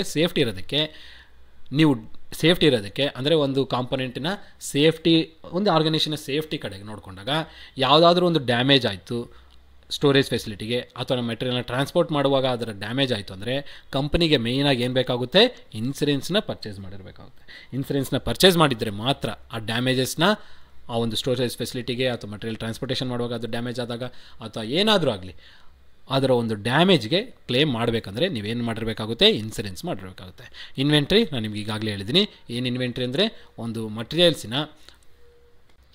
ಮಟೀರಿಯಲ್ನ ಅಥವಾ ಕಾಂಪೊನೆಂಟ್ಸು ಅಥವಾ ರಿಸೋರ್ಸಸ್ನ ಅಲೋಕೇಟ್ ಮಾಡ್ಕೊಳ್ಳೋಕ್ಕೆ ನಾವು ಕಂಪನಿಯಲ್ಲಿ ABC ಅನಾಲಿಸಿಸ್ ಯೂಸ್ ಮಾಡ್ತೀವಿ. ಇನ್ವೆಂಟ್ರಿ ABC ಕ್ಯಾಟಗರಿಯಲ್ಲಿ ಕ್ಯಾಟಗರೈಸ್ ಮಾಡಿದ್ದೀವಿ ಅಂತ ನಾನು ನಿಮ್ಗೆ ಈಗ ಆಗ್ತಾನೆ ಹೇಳಿದೆ. ಯಾವುದರಲ್ಲಿ ಸ್ಟ್ರಿಕ್ಟ್ ಕಂಟ್ರೋಲ್ ಬೇಕು, ಯಾವುದರಲ್ಲಿ ಲೀಸ್ಟ್ ಕಂಟ್ರೋಲ್ ಬೇಕು, ಯಾವುದರಲ್ಲಿ ಮಾಡ್ರೇಟ್ ಕಂಟ್ರೋಲ್ ಬೇಕು, ಯಾವುದ್ರಲ್ಲಿ ಕ್ವಾಂಟಿಟಿ ಜಾಸ್ತಿ ಇರುತ್ತೆ, ಯಾವುದರಲ್ಲಿ ಸೇಲ್ಸ್ ಜಾಸ್ತಿ ಇರುತ್ತೆ, ಪ್ರಾಫಿಟ್ ಮಾರ್ಜಿನಲ್ ಆಗಿರುತ್ತೆ, ಯಾವುದ್ರಲ್ಲಿ ಕ್ವಾಂಟಿಟಿ ಕಮ್ಮಿ ಇದ್ದು ಯಾವುದರಲ್ಲಿ ಪ್ರಾಫಿಟ್ ಜಾಸ್ತಿ ಇರುತ್ತೆ ಅನ್ನೋದನ್ನು ನಾನು ನಿಮಗೆ ಪ್ರೀವಿಯಸ್ ಕ್ವಶನಲ್ಲಿ ಎಕ್ಸ್ಪ್ಲೇನ್ ಮಾಡಿದ್ದೀನಿ. ಸೊ ನೀವು ಈ ಕ್ವಶನ್ಗೆ ಉತ್ತರ ಏನಾಗಿರುತ್ತೆ, ಇನ್ಸೂರೆನ್ಸ್ ಬೈಯಿಂಗ್ ಆಗಿರುತ್ತೆ. ಯಾವುದೇ ಆದರೂ ಕಂಪ್ನಿ ತೊಗೊಳ್ಳಿ, ಆ ಕಂಪ್ನಿಯವ್ರು ಏನು ಮಾಡ್ತಾರೆ, ಇನ್ಸೂರೆನ್ಸ್ನ ಪರ್ಚೇಸ್ ಮಾಡಿ ಇರ್ತಾರೆ. ಸೊ ಇನ್ ಕೇಸ್ ಏನಾದರೂ ಅನ್ಎಕ್ಸ್ಪೆಕ್ಟೆಡ್ ಆಗಿ ಆಕ್ಸಿಡೆಂಟ್ ಆಯಿತು ಅಂದರೆ ಆ ಆಕ್ಸಿಡೆಂಟ್ನ ಅವ್ರು ಏನು ಮಾಡ್ತಾರೆ, ಆ ಆಕ್ಸಿಡೆಂಟ್ಗೆ ಆಗಿರುವಂಥ ಲಾಸಸ್ನ ಇನ್ಸೂರೆನ್ಸ್ ಮುಖಾಂತರ ಕ್ಲೇಮ್ ಮಾಡ್ಕೊಳ್ತಾರೆ. ಓಕೆನಾ. ಸೊ ಈ ಒಂದು ಪ್ರಶ್ನೆಗೆ ಉತ್ತರ ಏನಾಗಿರುತ್ತೆ, not inventory, answer is insurance buying. ಇದು ಕ್ಲಿಯರಾಗಿ ಅರ್ಥ ಆಗಿರಬೇಕು. ಇನ್ನು ನೆಕ್ಸ್ಟ್ ಪ್ರಶ್ನೆ ಕಡೆ ಹೋಗೋಣ. ಸೊ ನೆಕ್ಸ್ಟ್ ಪ್ರಶ್ನೆ ನೋಡಿ, the purpose of inspection is to. ಇಲ್ಲಿ ನಮಗೆ ಮೇನ್ ಕೀವರ್ಡ್ ಯಾವುದು, ಇನ್ಸ್ಪೆಕ್ಷನ್. ಏನಿದು, ಇನ್ಸ್ಪೆಕ್ಷನ್ ಅನ್ನೋ ವರ್ಡ್ ಏನಿದೆಯಲ್ಲ ಇದು ನಮ್ಮ ಕೀವರ್ಡ್, ಈ ಪ್ರಶ್ನೆಯ ಮೇನ್ ಕೀವರ್ಡ್ ಇದು. ಸೊ ಇಲ್ಲಿ ನೋಡಿ, ಇನ್ಸ್ಪೆಕ್ಷನ್ನು ಏನಕ್ಕೆ ಯೂಸ್ ಮಾಡ್ತೀವಿ ಅಂದರೆ ಈ ಮೇಯ್ನ್ ಇನ್ಸ್ಪೆಕ್ಷನ್ನ ಪರ್ಪಸ್ ಏನು ಅಂತ ಕೇಳ್ತಾರೆ. ದ ಪರ್ಪಸ್ ಆಫ್ ಇನ್ಸ್ಪೆಕ್ಷನ್ ಇಷ್ಟು. ನೀವು ಓದ್ತೀರಾ, ಏನಕ್ಕೆ ಪರ್ಪಸ್ಗೆ ಓದ್ತೀರಾ, ನಾಳೆ ನಾವು ಕೆಲಸ ತೊಗೊಳ್ಬೇಕು, ಸೆಟಲ್ ಆಗಬೇಕು, ನಾವೇನೋ ಒಂದು ಕಾಂಟ್ರಿಬ್ಯೂಟ್ ಮಾಡಬೇಕಂತೇಳಿ ನಾವು ಓದ್ತೀವಿ ಅಲ್ವಾ. ಅದೇ main purpose, to educate ourselves. ನಾವು ಏನಕ್ಕೆ ನಾವು ಎಜುಕೇಟ್ ಮಾಡ್ತೀವಿ ಅಂದರೆ ಈ ಸೊಸೈಟಿಯಲ್ಲಿ ಒಳ್ಳೆಯ ಸ್ಟ್ಯಾಂಡರ್ಡ್ಸಿನ ಲೈಫ್ನ ಲೀಡ್ ಮಾಡಬೇಕು, ಹಾಗೂ ಏನಾದರೂ ಲೈಫಲ್ಲಿ ಅಚೀವ್ ಮಾಡಬೇಕು ಅಂತೇಳಿ ನಾವು ಎಜುಕೇಷನ್ನ ಪರ್ಸ್ಯೂ ಮಾಡ್ತೀವಿ. ಸಿಮಿಲರಾಗಿ ಒಂದು ಆರ್ಗನೈಸೇಷನ್ ಒಳಗಡೆ ಇನ್ಸ್ಪೆಕ್ಷನ್ ಅಂತ ಒಂದು ಸಿಸ್ಟಮ್ ಯೂಸ್ ಮಾಡ್ತಾರೆ. ನೋಡಿ, ಇನ್ವೆಂಟ್ರಿ ಯೂಸ್ ಮಾಡ್ತಾರೆ ಏನಕ್ಕೆ ಅಂತ ತೋರಿಸಿದೆ, ಎಫಿಷಿಯನ್ಸಿ ಇಂಪ್ರೂವ್ ಮಾಡೋದಕ್ಕೆ ಅಥವಾ ಕಾಸ್ಟ್ನ ರಿಡ್ಯೂಸ್ ಮಾಡೋದಕ್ಕೆ, ಲಾಸಸ್ನ ರಿಡ್ಯೂಸ್ ಮಾಡೋದಕ್ಕೆ ನಾವು ಇನ್ವೆಂಟ್ರಿನ ಯೂಸ್ ಮಾಡ್ತೀವಿ ಅಂತ ನೋಡಿದ್ವಿ. ಅದೇ ಥರ ನಾವು ಒಂದು ಕಂಪನಿ ಇನ್ಸೂರೆನ್ಸ್ನ ಕ್ಲೇಮ್ ಮಾಡ್ತಾರೆ, ಇನ್ಸೂರೆನ್ಸ್ನ ಪರ್ಚೇಸ್ ಮಾಡಿ ಇಟ್ಕೊಳ್ತಾರೆ. ಏನಕ್ಕೆ, ಡ್ಯಾಮೇಜ್ ಆದಾಗ ಆ ಡ್ಯಾಮೇಜಿಂದ ಅಕ್ಕರಾಗಿರುವಂಥ ಲಾಸಸ್ನ ಕ್ಲೇಮ್ ಮಾಡ್ಕೊಳ್ಳೋಕ್ಕೆ ಇನ್ಸೂರೆನ್ಸ್ನ ಪರ್ಚೇಸ್ ಮಾಡಿಡಬೇಕು. ಸಿಮಿಲರಾಗಿ ಅದೇ ಒಂದು ಆರ್ಗನೈಸೇಷನ್ ಒಳಗಡೆ ಅಥವಾ ಪ್ರೊಡಕ್ಷನ್ ಫ್ಲೋರಲ್ಲಿ ಇನ್ಸ್ಪೆಕ್ಷನ್ ಮಾಡ್ತೀವಿ. ಪ್ರೊಡಕ್ಷನ್ ಫ್ಲೋರಲ್ಲಿ ಏನು ಮಾಡ್ತೀವಿ, ಇನ್ಸ್ಪೆಕ್ಷನ್ ಮಾಡ್ತೀವಿ ಆ ಒಂದು ಪ್ರಾಡಕ್ಟ್ ಮೇಲೆ. ಸೊ ಏನಪ್ಪ ಇದು, ಈ ಆ್ಯಕ್ಚುಲಾಗಿ ಇದು ಇನ್ಸ್ಪೆಕ್ಷನ್ಸ್ ಏನಿದೆಯಲ್ಲ ಕ್ವಾಲಿಟಿ ಡಿಪಾರ್ಟ್ಮೆಂಟಿಗೆ ಸಂಬಂಧಪಟ್ಟಂಥ ಒಂದು ಮೆಕ್ಯಾನಿಕಲ್ ಟರ್ಮ್ ಆಗಿರುತ್ತೆ. ಸೊ ಇನ್ಸ್ಪೆಕ್ಷನ್ ಏನಕ್ಕೆ ಮಾಡಬೇಕು ಒಂದು ಕ್ವಾಂಟಿಟಿ ಮೇಲೆ ಅಥವಾ ಒಂದು ಪ್ರಾಡಕ್ಟ್ ಮೇಲೆ ಅಂತಂದರೆ ನಾನು ಹೇಳ್ತೀನಿ ನೋಡಿ, ಇನ್ಸ್ಪೆಕ್ಷನ್ ಏನಕ್ಕೆ ಕ್ಯಾರಿ ಮಾಡಬೇಕು ಅನ್ನೋದ್ರ ಬಗ್ಗೆ ಇಲ್ಲೊಂದಿಷ್ಟು ಇನ್ಫಾರ್ಮೇಷನ್ ತೊಗೊಂಡಿದ್ದೀನಿ. ದ ಪರ್ಪಸ್ ಆಫ್ ಇನ್ಸ್ಪೆಕ್ಷನ್ ಏನಂದರೆ ಡಿಫೆಕ್ಟ್ಸ್ನ ಐಡೆಂಟಿಫೈ ಮಾಡೋದಕ್ಕೆ. The purpose of inspection is to identify the ಡಿಫೆಕ್ಟ್ಸ್ನ ಐಡೆಂಟಿಫೈ ಮಾಡೋದಕ್ಕೆ, ಹಾಗೂ ಸೇಫ್ಟಿನ ಮತ್ತು ಕಂಪ್ಲೈನ್ಸ್ನ ಎನ್ಶ್ಯೂರ್ ಮಾಡೋದಕ್ಕೆ. ಸೊ ಇದರದ್ದು ಇನ್ನು ಸ್ವಲ್ಪ ಮುಂದೆ ಓದ್ತಾ ಹೋಗಿ, and verify that product, process or a system meets set of standards meet ಆಗುತ್ತೆ ಅನ್ನೋದನ್ನು ಎನ್ಶೂರ್ ಮಾಡೋದಕ್ಕೆ ನಾವು ಇನ್ಸ್ಪೆಕ್ಷನ್ನ ಮಾಡಬೇಕಾಗುತ್ತೆ. ಸೊ ಇಲ್ಲಿ ನೋಡಿ, ಒಂದು ಪ್ಯಾರಾಗ್ರಾಫ್ ನಿಮಗೆ ಸ್ವಲ್ಪ ಅರ್ಥ ಆಗದೆ ಇರ್ಬೋದು. ಸೊ ಇನ್ಸ್ಪೆಕ್ಷನ್ ಮಾಡೋದು ಇಷ್ಟೇ, ಏನನ್ನ ಡಿಫೆಕ್ಟ್ಸ್ನ ಐಡೆಂಟಿಫೈ ಮಾಡೋದಕ್ಕೆ, ಕಂಪ್ಲೇಂಟ್ಸ್ನ ಮತ್ತು ಅದರ ಒಂದು ಪ್ರಾಡಕ್ಟಿನ ಸೇಫ್ಟಿನ ಎನ್ಶೂರ್ ಮಾಡೋದಕ್ಕೆ ನಾವು ಏನು ಮಾಡ್ತೀವಿ, ಇನ್ಸ್ಪೆಕ್ಷನ್ ಮಾಡ್ತೀವಿ. ಫಾರ್ ಎಕ್ಸಾಂಪಲ್, ನಾನೊಂದು ಫ್ರಿಜ್ ತೊಗೊಳ್ತೀನಿ. ಫ್ರಿಜ್ ಒಳಗಡೆ ನಮಗೆ ಸಾಕಷ್ಟು ಸಮಯದಲ್ಲಿ ಏನಾಗುತ್ತೆ, ಫ್ರಿಜ್ ಬೇಡ, ಸ್ಟವ್ನೇ ತೊಗೊಳ್ಳಿ, ಎಲೆಕ್ಟ್ರಿಕ್ ಸ್ಟವ್ ಅಂತ ತೊಗೊಳ್ಳೋಣ. ಆ ಎಲೆಕ್ಟ್ರಿಕ್ ಸ್ಟವ್ ಅಂತ ತೊಗೊಂಡಾಗ ಅದನ್ನು ಪ್ರಾಪರಾಗಿ ಇನ್ಸ್ಪೆಕ್ಟ್ ಮಾಡಬೇಕು. ಇನ್ಸ್ಪೆಕ್ಟ್ ಮಾಡದೇ ಇದ್ವಿ ಅಂತಂದರೆ ಅವಾಗೇನಾಗ್ಬೋದು, ಹೈ ವೋಲ್ಟೇಜು, ಹೈ ಕರೆಂಟಿಂದ ಏನಾಗ್ಬೋದು, ಆ ಒಂದು ಎಲೆಕ್ಟ್ರಿಕಲ್ ಸ್ಟವ್ ಬರ್ನ್ ಆಗ್ಬೋದು, ಓವರ್ ಎಕ್ಸಸ್ ಹೀಟಿಂದ ಬ್ಲಾಸ್ಟ್ ಆಗ್ಬೋದು, ಅಥವಾ ಯಾವುದಾದ್ರೂ ಒಂದು ಒಳಗಡೆ ಇರೋ ಕಾಂಪೊನೆಂಟು ಹಾಳಾಗೋಗಿ ಆ ಎಲೆಕ್ಟ್ರಿಕಲ್ ಇಕ್ವಿಪ್ಮೆಂಟೇ ಬಾಳಿಕೆಗೆ ಬರ್ದಂಗೆ ಆಗ್ಬೋದು. ಇವನ್ನೆಲ್ಲ ಅವಾಯ್ಡ್ ಮಾಡೋದಕ್ಕೆ ನಾವೇನು ಮಾಡಬೇಕಾಗುತ್ತೆ, ಆ ಒಂದು ಎಲೆಕ್ಟ್ರಿಕಲ್ ಇಕ್ವಿಪ್ಮೆಂಟ್ನ ಪ್ರಾಪರಾಗಿ ಇನ್ಸ್ಪೆಕ್ಷನ್ ಮಾಡಬೇಕಾಗುತ್ತೆ. ಅಂದರೆ ಇಲ್ಲೇನಂತ ಹೇಳ್ತೀನಿ, ಇನ್ಸ್ಪೆಕ್ಷನ್ ಏನಕ್ಕೆ ಮಾಡಬೇಕು, ಆ ಒಂದು ಎಲೆಕ್ಟ್ರಿಕಲ್ ಕಾಂಪೊನೆಂಟಲ್ಲಿ. ಇನ್ ಕೇಸ್ ನೋಡಿ, ನಾನು ಯಾವುದೋ ಒಂದು ಅದೇ ಎಲೆಕ್ಟ್ರಿಕಲ್ ಕಾಂಪೊನೆಂಟ್ ನಾನು ಒಂದು ಎಲೆಕ್ಟ್ರಿಕಲ್ ಸ್ಟವ್ನ ರೆಡಿ ಮಾಡಿದೆ. ಎಲೆಕ್ಟ್ರಿಕಲ್ ಸ್ಟವ್ನೇನೋ ರೆಡಿ ಮಾಡಿಬಿಟ್ಟೆ. ಸೊ ಆ ಎಲೆಕ್ಟ್ರಿಕಲ್ ಕಾಂಪೊನೆಂಟಲ್ಲಿ ಮ್ಯಾನುಫ್ಯಾಕ್ಚರಿಂಗ್ ಮಾಡೋಕ್ಕಿಂತ ಮುಂಚೆನೇ ಯಾವುದಾದ್ರೂ ಪ್ರಾಪರಾಗಿ ಎಲೆಕ್ಟ್ರಿಕಲ್ ಸರ್ಕ್ಯೂಟ್ ಪ್ರಾಪರಾಗಿ ಡಿಸೈನ್ ಮಾಡಿಲ್ಲ, ಪ್ರಾಪರಾಗಿ ಕಾಂಪೊನೆಂಟ್ ಒಂದು ಕಡೆ ಕೂಡಿಸಿಲ್ಲ, ಅಥವಾ ವೈರಿಂಗ್ ಪ್ರಾಪರಾಗಿ ಮಾಡಿಲ್ಲ ಅಂತಂದಾಗ ಆಗೇನಾಗುತ್ತೆ, ಅದರೊಳಗಡೆ ಡಿಫೆಕ್ಟ್ ಇದ್ದಂಗೆ. ಫಾರ್ ಎಕ್ಸಾಂಪಲ್, ನೀವು ನೋಡಿ, ಬಟ್ಟೆ ತೊಗೊಳ್ತೀರಾ, ಬಟ್ಟೆ ತೊಗೊಳಕ್ಕಿಂತ ಮುಂಚೆನೇ ಮ್ಯಾನುಫ್ಯಾಕ್ಚರಿಂಗ್ ಅಂದರೆ ಬಟ್ಟೆ ರೆಡಿ ಆಗೋಕ್ಕಿಂತ ಮುಂಚೆ ಶರ್ಟು ಪ್ಯಾಂಟೆ ಅದು ತೊಗೊಳ್ಳಿ, ಪ್ರಾಪರಾಗಿ ಕಟಿಂಗ್ ನಡೆದಿಲ್ಲ, ಎಲ್ಲೋ ಒಂದು ಕಡೆ ಡ್ಯಾಮೇಜ್ ಇದೆ, ಯಾವುದೇ ಎಲ್ಲೋ ಒಂದು ಕಡೆ ಹರಿದೋಗಿರುತ್ತೆ, ಅದೆಲ್ಲ ಡ್ಯಾಮೇಜ್ ಇದ್ದಂಗೆ ಅಲ್ವಾ. ಸೊ ಆ ಒಂದು ಡ್ಯಾಮೇಜ್ನ ಐಡೆಂಟಿಫೈ ಮಾಡೋದಕ್ಕೆ ನಾವೇನು ಮಾಡಬೇಕಾಗುತ್ತೆ, ಆ ಒಂದು ಕ್ಲಾತ್ ಮೆಟೀರಿಯಲ್ ಮೇಲೆ ಇನ್ಸ್ಪೆಕ್ಷನ್ ಮಾಡಬೇಕಾಗುತ್ತೆ. ಆ ಒಂದು ಒಳಗಡೆ ಕಾಂಪೊನೆಂಟ್ ರಿಪ್ಲೇಸ್ ಮಾಡದೇ ಇರೋ ಕಾರಣದ ಅದು ಒಂದು ಡಿಫೆಕ್ಟ್ ಇದ್ದಂಗೆ ಒಳಗಡೆ. ಸೊ ಆ ಒಂದು ಡಿಫೆಕ್ಟ್ನ ಅಥವಾ ಒಂದು ಡ್ಯಾಮೇಜ್ನ ಐಡೆಂಟಿಫೈ ಮಾಡೋದಕ್ಕೆ ನಾವೇನು ಮಾಡಬೇಕಾಗುತ್ತೆ, ಆ ಒಂದು ಎಲೆಕ್ಟ್ರಿಕಲ್ ಕಾಂಪೊನೆಂಟ್ನ ಪ್ರಾಪರಾಗಿ ಇನ್ಸ್ಪೆಕ್ಟ್ ಮಾಡಬೇಕಾಗುತ್ತೆ. ಸೊ ಇನ್ಸ್ಪೆಕ್ಷನಿನ main purpose to detect the defects. ಹಾಗೂ ಈ ಡಿಫೆಕ್ಟ್ನ ಅಥವಾ ಡ್ಯಾಮೇಜ್ನ ಡಿಟೆಕ್ಟ್ ಮಾಡೋದ್ರಿಂದ ನಾವೇನು ಎನ್ಶೂರ್ ಮಾಡ್ತಿದ್ದೀವಿ, ಸೇಫ್ಟಿನ ಎನ್ಶೂರ್ ಮಾಡ್ತಾಯಿದ್ದೀವಿ. ಏನು ಎನ್ಶೂರ್ ಮಾಡ್ತಿದ್ದೀವಿ, ಸೇಫ್ಟಿನ ಎನ್ಶೂರ್ ಮಾಡ್ತಾಯಿದ್ದೀವಿ. ಸೊ ಆ ಒಂದು ಕ್ವಾಂಟಿಟಿ ಅಥವಾ ಆ ಒಂದು ಪ್ರಾಡಕ್ಟಿನ ಸೇಫ್ಟಿನ ಎನ್ಶೂರ್ ಮಾಡ್ತಿದ್ವಿ ಅಂತ ಅರ್ಥ. ಅದಾದ ನಂತರ ಇಲ್ಲಿ ಇನ್ನೊಂದು ಕಂಪ್ಲೇಂಟ್ಸ್ ಅಂತ ಹೊಡಿದಲ್ಲ. ಏನಿದೆ ಕಂಪ್ಲೇಂಟ್ಸ್ ಅಂದರೆ, ಈಗ ನೋಡಿ, ಕಂಪನಿದೇ ಆದ ಒಂದು ಪಾಲಿಸೀಸ್ ಇರುತ್ತೆ, ಅದೇ ಥರದೇ ಗೌರ್ಮೆಂಟದು ಅದರ ಓನ್ ಪಾಲಿಸೀಸ್ ಇರುತ್ತೆ. ಈಗ ಒಂದು ಕಂಪ್ನಿನ ಗೌರ್ಮೆಂಟ್ ಅವರು ಅಲೋ ಮಾಡ್ತಾಯಿದ್ದಾರೆ ಸ್ಟೇಟಲ್ಲಿ ಅಂದರೆ, ಆ ಕಂಪ್ನಿಯವ್ರು ಏನು ಮಾಡಬೇಕಾಗುತ್ತೆ, ಆ ಗೌರ್ಮೆಂಟ್ ಅವರು ಫ್ರೇಮ್ ಮಾಡಿರುವಂಥ ಲಾಸಸ್ಗೆ ಅಡೇರಾಗಬೇಕು. ಆ ಒಂದು ಲಾಸಸ್ ಪ್ರಕಾರನೇ ಆ ಕಂಪ್ನಿಯಲ್ಲಿ ಮ್ಯಾನುಫ್ಯಾಕ್ಚರ್ ಆಗುವಂಥ ಪ್ರಾಡಕ್ಟ್ಸ್ ಆ ಸ್ಟ್ಯಾಂಡರ್ಡ್ನ ಅಥವಾ ಲಾನ ಮೀಟ್ ಆಗಿರಬೇಕು ಅಲ್ವಾ. ಅದೇ ರೀತಿಯಲ್ಲಿ ಸೊ ಕಂಪ್ನಿಯವ್ರನ್ನು ಅವ್ರದ್ದು ಆದ ಓನ್ ಪಾಲಿಸಿ ಇರುತ್ತೆ, ಅವ್ರದ್ದೇ ಆದ ಓನ್ ಲಾಸ್ ಇರುತ್ತೆ. ಏನು ಪಾಲಿಸಿ ಇರುತ್ತೆ, ನಮ್ಮ ಕಂಪ್ನಿಯಲ್ಲಿ ರೆಡಿ ಆಗುವಂಥ ಪ್ರಾಡಕ್ಟು ಸ್ಟ್ಯಾಂಡರ್ಡ್ಸ್ನ ಮೀಟ್ ಆಗಬೇಕು. ಇನ್ ಕೇಸ್ ಆ ಪ್ರಾಡಕ್ಟ್ ಏನಾದರೂ ಸ್ಟ್ಯಾಂಡರ್ಡ್ನ ರೀಚ್ ಆಗದೆ ಇದ್ದರೆ ಆವಾಗ ಕಸ್ಟಮರ್ ಏನು ಮಾಡ್ಬೋದು, ಕಂಪ್ಲೇಂಟ್ಸ್ ಮಾಡ್ಬೋದು. ಅಂದರೆ against to the law, against to the frame ವರ್ಕಿಗಿದೆ. ಸೊ ಈ ಪ್ರಾಡಕ್ಟು ನನಗೆ ತೊಂದರೆನ ಕೊಡುವಂಥ ಪ್ರಾಡಕ್ಟ್ ಆಗಿದೆ, ಅಥವಾ ಎನ್ವಿರಾನ್ಮೆಂಟಲ್ಗೆ ಇಂಪ್ಯಾಕ್ಟ್ ಆಗುವಂಥ ಪ್ರಾಡಕ್ಟ್. ಇವಾಗ ನೋಡಿ, ಸಾಕಷ್ಟು products electronic goods environmental impact ಆಗುವಂಥ ಪ್ರಾಡಕ್ಟ್ಸ್ ಆಗಿರ್ತವೆ. ಅಂಥವುಗಳನ್ನೆಲ್ಲ ಏನು ಮಾಡಿಬಿಡ್ತಾರೆ, ಗೌರ್ಮೆಂಟ್ ಅವರು ಬ್ಯಾನ್ ಮಾಡಾಕ್ಬಿಡ್ತಾರೆ ಅಲ್ವಾ. ಹಾಗಾಗಿ ಕಂಪ್ನಿಯ ಪಾಲಿಸೀಸ್ ಗೌರ್ಮೆಂಟಿನ ಲಾಸ್ನ ಎಲ್ಲವುಗಳನ್ನು ಏನು ಮಾಡಬೇಕು, ಮೀಟ್ ಆಗಬೇಕು ಆ ಒಂದು ಪ್ರಾಡಕ್ಟ್. ಸೊ ಇದನ್ನು ನಾವೆಲ್ಲಿ ಮಾಡ್ತೀವಿ, ಆ ಒಂದು ಇನ್ಸ್ಪೆಕ್ಷನಲ್ಲೇ ಮಾಡ್ತೀವಿ. ಆ ಒಂದನ್ನು ಎಲ್ಲಿ ತಿಳ್ಕೊತೀವಿ, ಐಡೆಂಟಿಫೈ ಮಾಡ್ತೀವಿ, ಇನ್ಸ್ಪೆಕ್ಷನಲ್ಲಿ ತಿಳ್ಕೊಳ್ಳೋದು. ಸೊ ಸೇಫ್ಟಿನ ಕಂಪ್ಲೈನ್ಸಸ್ನ ಅಂದರೆ ಕಂಪ್ನಿಯ ಪಾಲಿಸೀಸ್ ಹಾಗೂ ಗೌರ್ಮೆಂಟಿನ ಸೆಟ್ ಮಾಡಿರುವಂಥ ಸ್ಟ್ಯಾಂಡರ್ಡ್ಸ್ ಅಥವಾ ಲಾಸ್ ಅಂತಲೂ ಅನ್ಬೋದು, ಇವುಗಳನ್ನೆಲ್ಲ ಮೀಟ್ ಆಗಬೇಕು. ಸೊ ಅದನ್ನು ನಾವು ಕಂಪ್ಲೈನ್ಸ್ ಅಂತ ಯೂಸ್ ಮಾಡ್ತೀವಿ. ಓಕೆ. ಸೊ ಹಾಗಾಗಿ ದ ಪರ್ಪಸ್ ಆಫ್ ಇನ್ಸ್ಪೆಕ್ಷನ್ ಏನಂದರೆ, ನಾವು ಅದರ ಒಳಗಡೆ ಇರುವಂಥ ಡಿಫೆಕ್ಟ್ಸ್ನ ಐಡೆಂಟಿಫೈ ಮಾಡೋದು, ಆ ಒಂದು ಪ್ರಾಡಕ್ಟಿನ ಸೇಫ್ಟಿನ ಎನ್ಶೂರ್ ಮಾಡೋದು, ಹಾಗೂ ಕಂಪ್ಲೇಂಟ್ಸ್ನು ಎನ್ಶೂರ್ ಮಾಡ್ತೀವಿ. ಅಂದರೆ ನೀವು ಈ ಪ್ರಾಡಕ್ಟ್ನ ಬಳಕೆ ಮಾಡಿದ್ರೆ ಯಾವುದೇ ಥರದ ಪ್ರಾಬ್ಲಮ್ನು ನಿಮ್ಗೆ ಆಗೋಲ್ಲ. ಸೊ ಅಂತ ನಾವು ಎನ್ಶೂರ್ ಮಾಡ್ತೀವಿ. ಸೊ ಇದು main purpose of inspection. So ಇನ್ನೊಂದು ನೋಡಿ, ಇಲ್ಲಿ ಇನ್ನೊಂದು ಆಲ್ಸೋ ಇದು ಏನು ವೆರಿಫೈ ಮಾಡುತ್ತಂದರೆ, ಪ್ರಾಡಕ್ಟು ಮತ್ತು ಪ್ರಾಸೆಸ್ಸು ಹಾಗೂ ಅಲ್ಲೇನು ಸೆಟ್ ಮಾಡಿದ್ವಲ್ಲ ಸ್ಟ್ಯಾಂಡರ್ಡ್ಸ್ನ, ಅವುಗಳನ್ನ ಆ ಒಂದು ಸ್ಟ್ಯಾಂಡರ್ಡ್ಸ್ ಬೇಕಾಗಿದೆ ಅಂತ ಸೆಟ್ ಮಾಡಿದ್ವಲ್ಲ, ಅವುಗಳನ್ನ ಮೀಟ್ ಮಾಡ್ತಿದ್ದೀವಿ ಅನ್ನೋದನ್ನು ವೆರಿಫೈ ಮಾಡುತ್ತೆ ಇನ್ಸ್ಪೆಕ್ಷನ್. ಹೇಗಪ್ಪ ಅಂದರೆ, ಫಾರ್ ಎಕ್ಸಾಂಪಲ್ ನೋಡಿ, ನಾನು ಏನು ಪ್ರಾಡಕ್ಟ್ ಯೂಸ್ ಮಾಡಿದ್ದೀನಿ ಅದು ಕರೆಕ್ಟಾಗಿ ಏನು ಆಗಬೇಕಾಗಿರೋಂಥ ಪ್ರಾಸೆಸ್ ಆಗಿದೆ, ಅದೆಲ್ಲ ಅಂಡರ್ಗೋ ಆಗಿದೆ. ಅದಾಗಿ ನಂತರ ಈ ಪ್ರಾಸೆಸ್ ಒಳಗಡೆ ಈ ಪ್ರಾಸೆಸ್ನ ಯೂಸ್ ಮಾಡೋದಕ್ಕೆ ನಾವು ಒಂದು ಸಿಸ್ಟಮ್ನ ಯೂಸ್ ಮಾಡ್ತೀವಿ.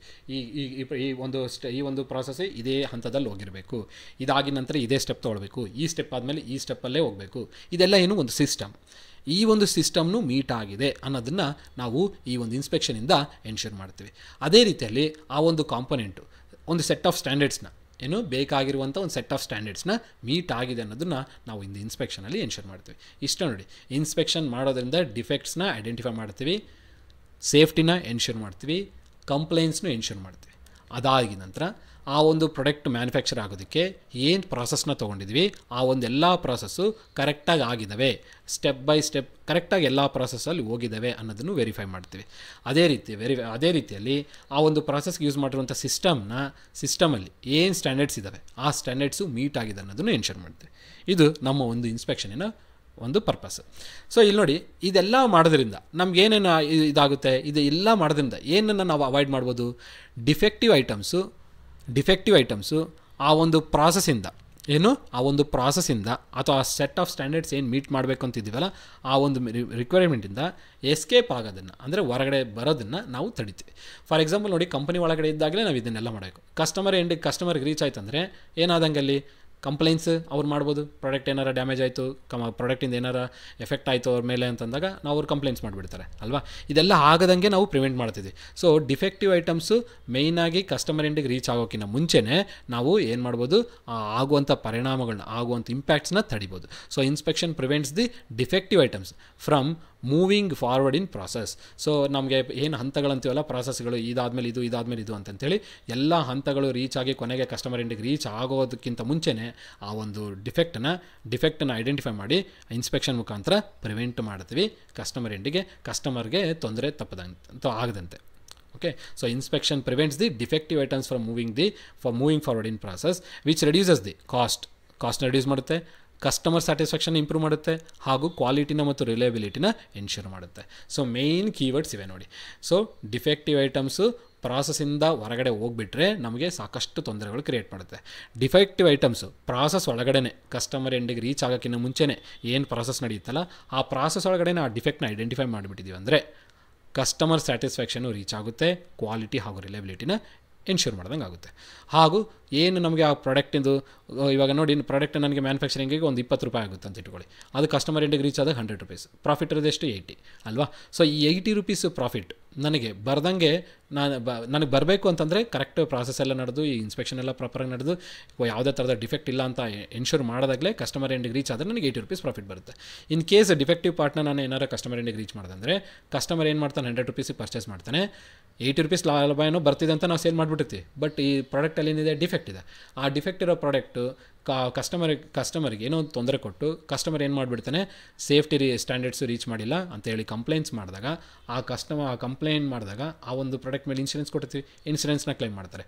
ಸೊ ಬಂದಿರೋ 80 ರೂಪೀಸ್ನು 20 ರೂಪಾಯಿ ಎಲ್ಲ ಒಟ್ಟೋಗಿ ಕಸ್ಟಮರ್ಗೆ ಹೋಗ್ಬಿಡುತ್ತೆ. ಸೊ ನನಗಿಲ್ಲಿ ಇದು ಹಾಕಿರೋ ದುಡ್ಡು ಏನಾಯ್ತು, ಲಾಸ್ ಆಯಿತು.